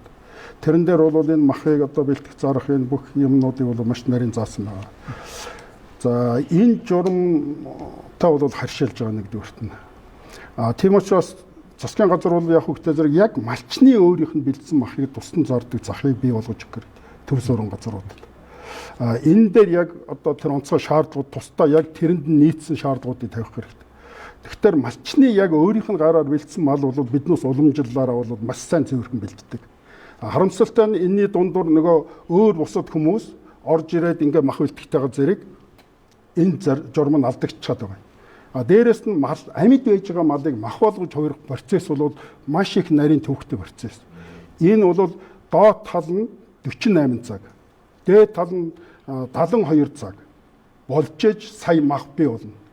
Малыг одоо зүгээр ингээд нэг амийн таслангууд л бараг мах болчтой юм шиг ойлгоод байна. Тэгтэл амийн таслан гэдэг нь зөвхөн тархины үйл ажиллагаа мэдрэх тэр мэдрэмжийн алдагдж байгаа болохоос ш нөгөө махныг бүрдүүлж байгаа эд эс нь үхэд дууслаа 2-оос 3 хоног одоо болдог байх нь шүү дээ. Тэгээд тэр нөхөд дуусгахдаа зэрэг pH гэдэг юм нь 5.7-оос доош буугаад ирэхдээ зэрэг тэр мах чинь мах болж өөрж байгаа. Энийг хангагддаг байхад төхөөрлөө халуунаар машины арлуу чигэж авцраад ингээд захтаар авцраад цус нүжийг гойжуулаад зарж байгаа мах. Таавал дэмжихгүй л байгаа юм тийм. Тэр нь бол угаасаа эрүүл ах ариун цэврийн талаас огт болохгүй л байгаа байхгүй.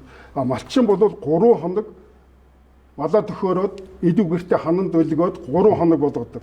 3 хоногтой эхний өдөр гиз дотроо чанжид нь 2 дахь өдөр нь үлдэгдлээр нь бууз хуушуур хийж идэх нь 3 дахь өдөр нь толгой ширээ хуухалж идэх. Тэгэхэд яг нөгөө мах чинь 3 хоног болоод тэр бүх процесс нь явагдаад дуусаад ямар ч одоо аюулгүй маш гоё амттай гоё мах болж хувирдаг байхгүй. Тийм юмыг тасалдуулаад технологийн ийм том алдаа гаргаад авцраад зарж байгаа махыг бол хүлээн зөвшөөрч болохгүй шүү дээ. Намайг загнаад л байгаа юм да тийм. За. За би за хариулъя. энэ сая хэлсэн нөгөө нэг засгийн газраас авсан журам ерөөс хэрэгждэггүй байдаг ш. Тэр журман дээр чи бүр ингээд наривчлаа заасан байдаг хөцөө. Зах худалдааны төв дээр энэ махыг бүр жижиглээд пакетлаад нөгөө энэ гой нөгөө ялгарууд нь пакетлдээ штэ тэгээ зарна гэж заасан байдаг. А тэгэнгүүт бид нар ингээд хэн шалгалтаар явж янку тэгээ зарж байгаагаа лангуу бас байдгүй тий. Тэгэхээр ингээд одоо худалдаа авах чадвар өндөртэй дүүргийн ч юм уу захууд бүр дураараа мөнгө нэмдэг. Одоо бид нар ингээд жишээлбэл шалгалтаар явж байхад ингээд одоо нэг энгийн хувцастай ингээд нэг байцаагч жол жишээлгээд үн асуунгууд 25,000 гिचэл. За одоо ингээд нэг нэлээ гайгүй хувцастай хуучаал сухад 30 ч гэдэм юм ингээд нэг хүнээ харж байгаа л үнэ хэлээ суучдаг. А тентдээ үн тогтоогоо тийм замбрааг үн ингээд явчингууд нөгөө бус жижиглэн захан ч юм уу бас дуурайгаа тэнд тийм болцсон байна те. Одоо тэр үнийн манлайлалаараа саруул зах мах бол бүр амар юу штэ их найд майд тэгээд тэр шин бол тэгэл одоо бид нар тэгэл хяналт шалгалт тэгэл өдөр болгон үн өч асуугаад бүр манай байцаагч нарыг таньдаг болцсон. Яваад очингууд юмныхаа цаагаар ороод нугдаал үнэ хэлэхгүй. Тэгээд ингээд бид нар ямар шаардлага одоо бид нар зар сурталчилгааны хууль дээр хяналт тавьж ажилладаг хүмүүс махныхаа үнийг ингэж байршуул. Тэгэхгүй болохоор ингээд бараг цаана 2 3 үнэтэй хүнээ харж агаад гаргаа тавьчихдаг. Тэгэнгүүт бид нарыг хянахаа очихоор 25 гэж хэлчихэл яваад өнгөд 30,000 гэснээр гаргаа тавьчихжээ штэ. Тэгэхээр ингээд нөгөө нэг хяналт тавиад байгаа одоо үндэслэгүүгээр нэмээд их юм бол бид нар ч бас торгох санкц байгаа штэ тий. Тэгэхээр ингээд нөгөө бид нарыг ингээд өнгөрөөгөөл одоо ингээд хяналт шалгалтаа одоо сүүлдээ нэг хэдхэн байцагч юм таньдаг болчихж штэ. Тэгэхээр одоо яг тэр журмынхаа дагуу ингээд тавих одоо тэр махны вакуумжуулсан үйлдвэрүүдэд нэмэхтэй бодлогоор төрөөс тэрийг бас дэмжиж өгөх юм бол тэр чанар эрүүл стандарт хангасан мах худалдаалагдах магадaltaй. За. Болж өгөл төрөөс уртаг шингээх гэдэг шүү дээ наа чинь. Ерөөсөө л нэг жуулган дээр уртаг шингэн. Тэрийг бас судлах хэрэгтэй.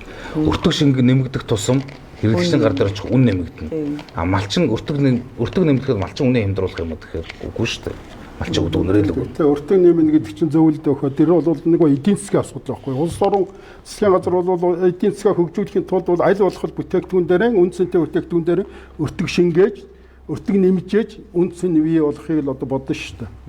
Батцуур дараас нэг юм тодруулах. Хоёр толчод хоёроо одоо ток шоу болж шүү дээ. Шоу шиг болж байна. Та дэлхийн өндөр хөгжилтэй орнуудын тамирчид ямар мах иддэг мэдсэн үү? Мэдгүй. Булчин мах иддэг. Булчин мах. Яг л та бүдэрийн булчинс адилхан байхгүй малайхтай. Энд хамгийн уурга байхгүй. А тэнгууд монголчууд хамгийн хэрэггүй нь булчин мах байдаг. А бид нар тэгвэл өртөг шингээгээд энэн дээр экспорт хийх хэрэгтэй байхгүй. Бүх малын маха бүгдийг нь гаргах биш. Тэр монголчууд иддэггүйг нь гаргаалдаа тэгвэл. Тэрэн дээр ажиллахгүй шүү. За түрүү мах худалдаалах цэг дээр хэлэхэд бол давуу тал суултах тэрийг хэлжсэн тий. Давуу тал бол миний нөгөө ирснээс хойш яриад байгаа зүйл буюу хоёр их ашигыг яг нийлүүлж чадсан зүйл. Нэг тал нь гайгүй үнээр мах худалдаад авч сонирхолтой, нөгөө тал нь гайгүй үнээр махаа зарч сонирхолтой. Тэгээ бас өөрөө бас ашиг авч сонирхолтой. Тэгэхээр энэ хоёрын эрх ашиг бол яг гой нийцүүлж чадсан цэгийн үр дүн бол эгийн харагдаад байгаа.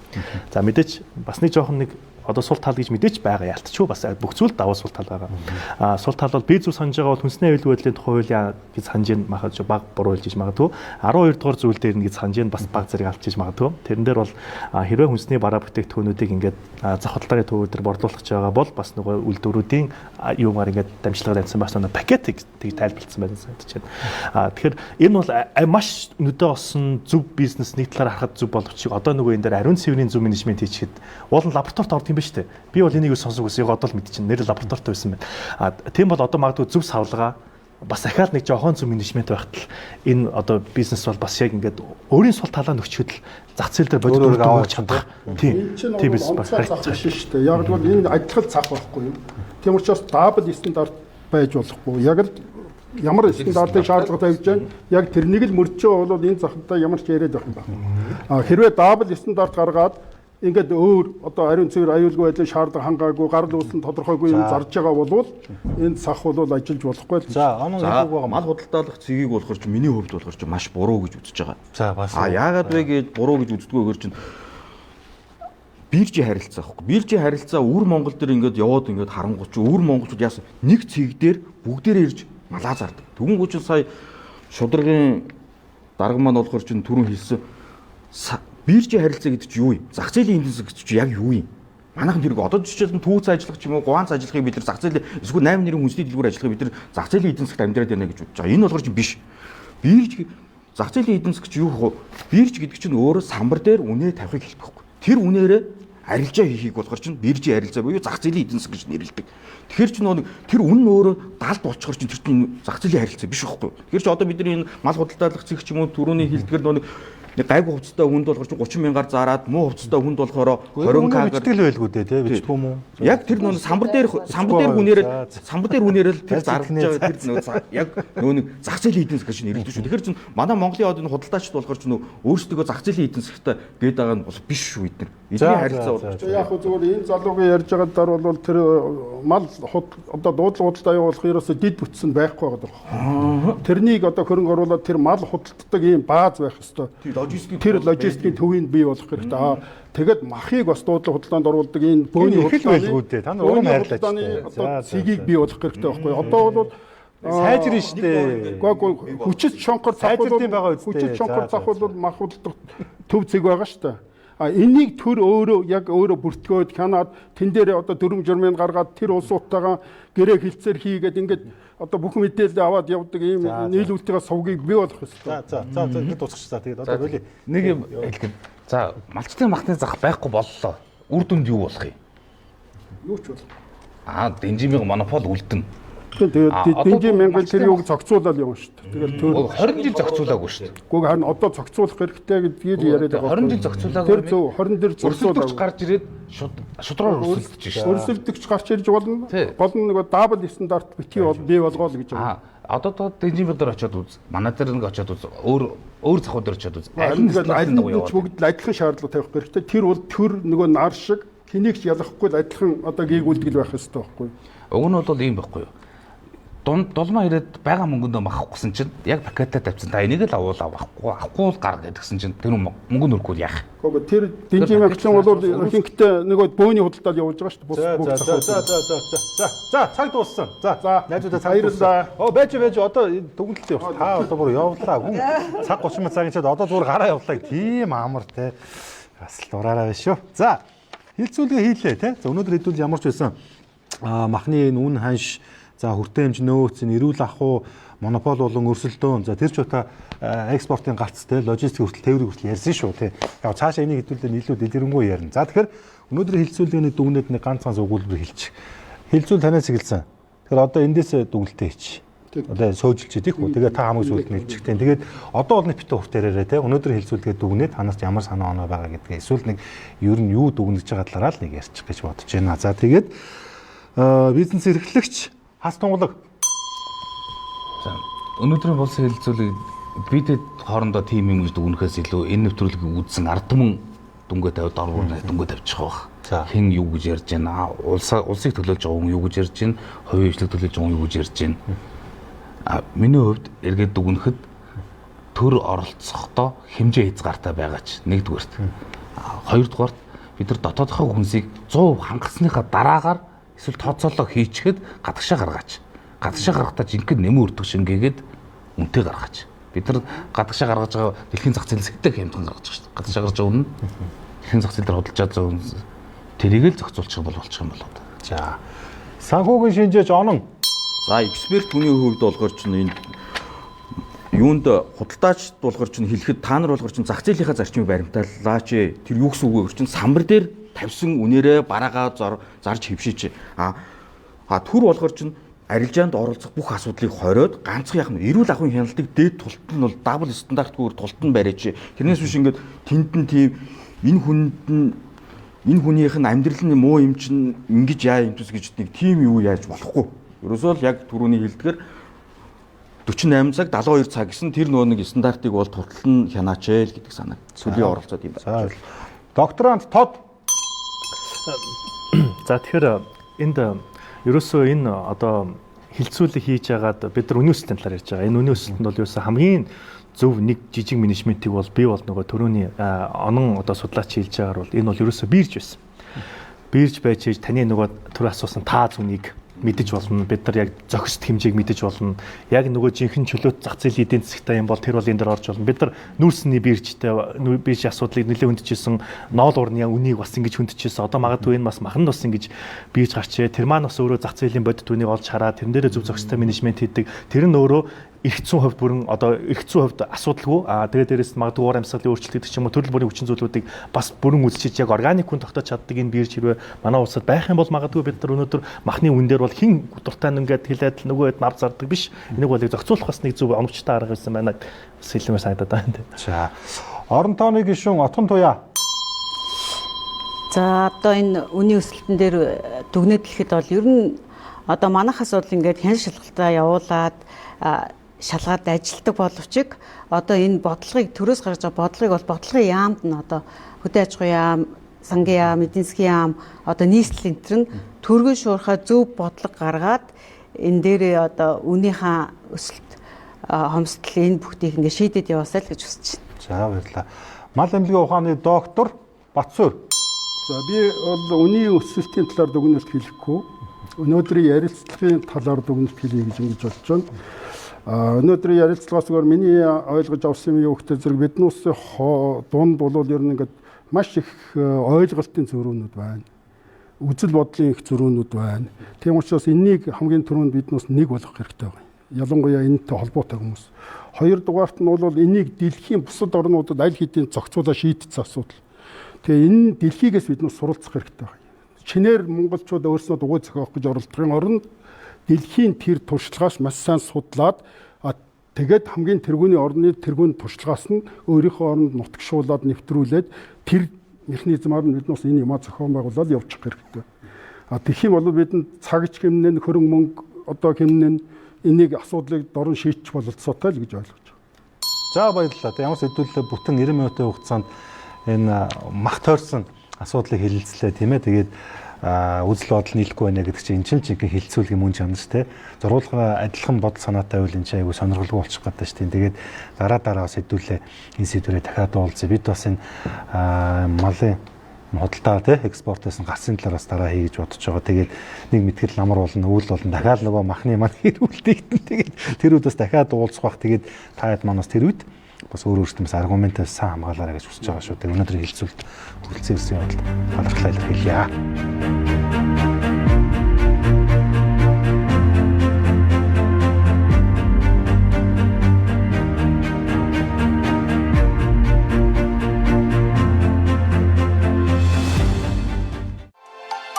Амин димээр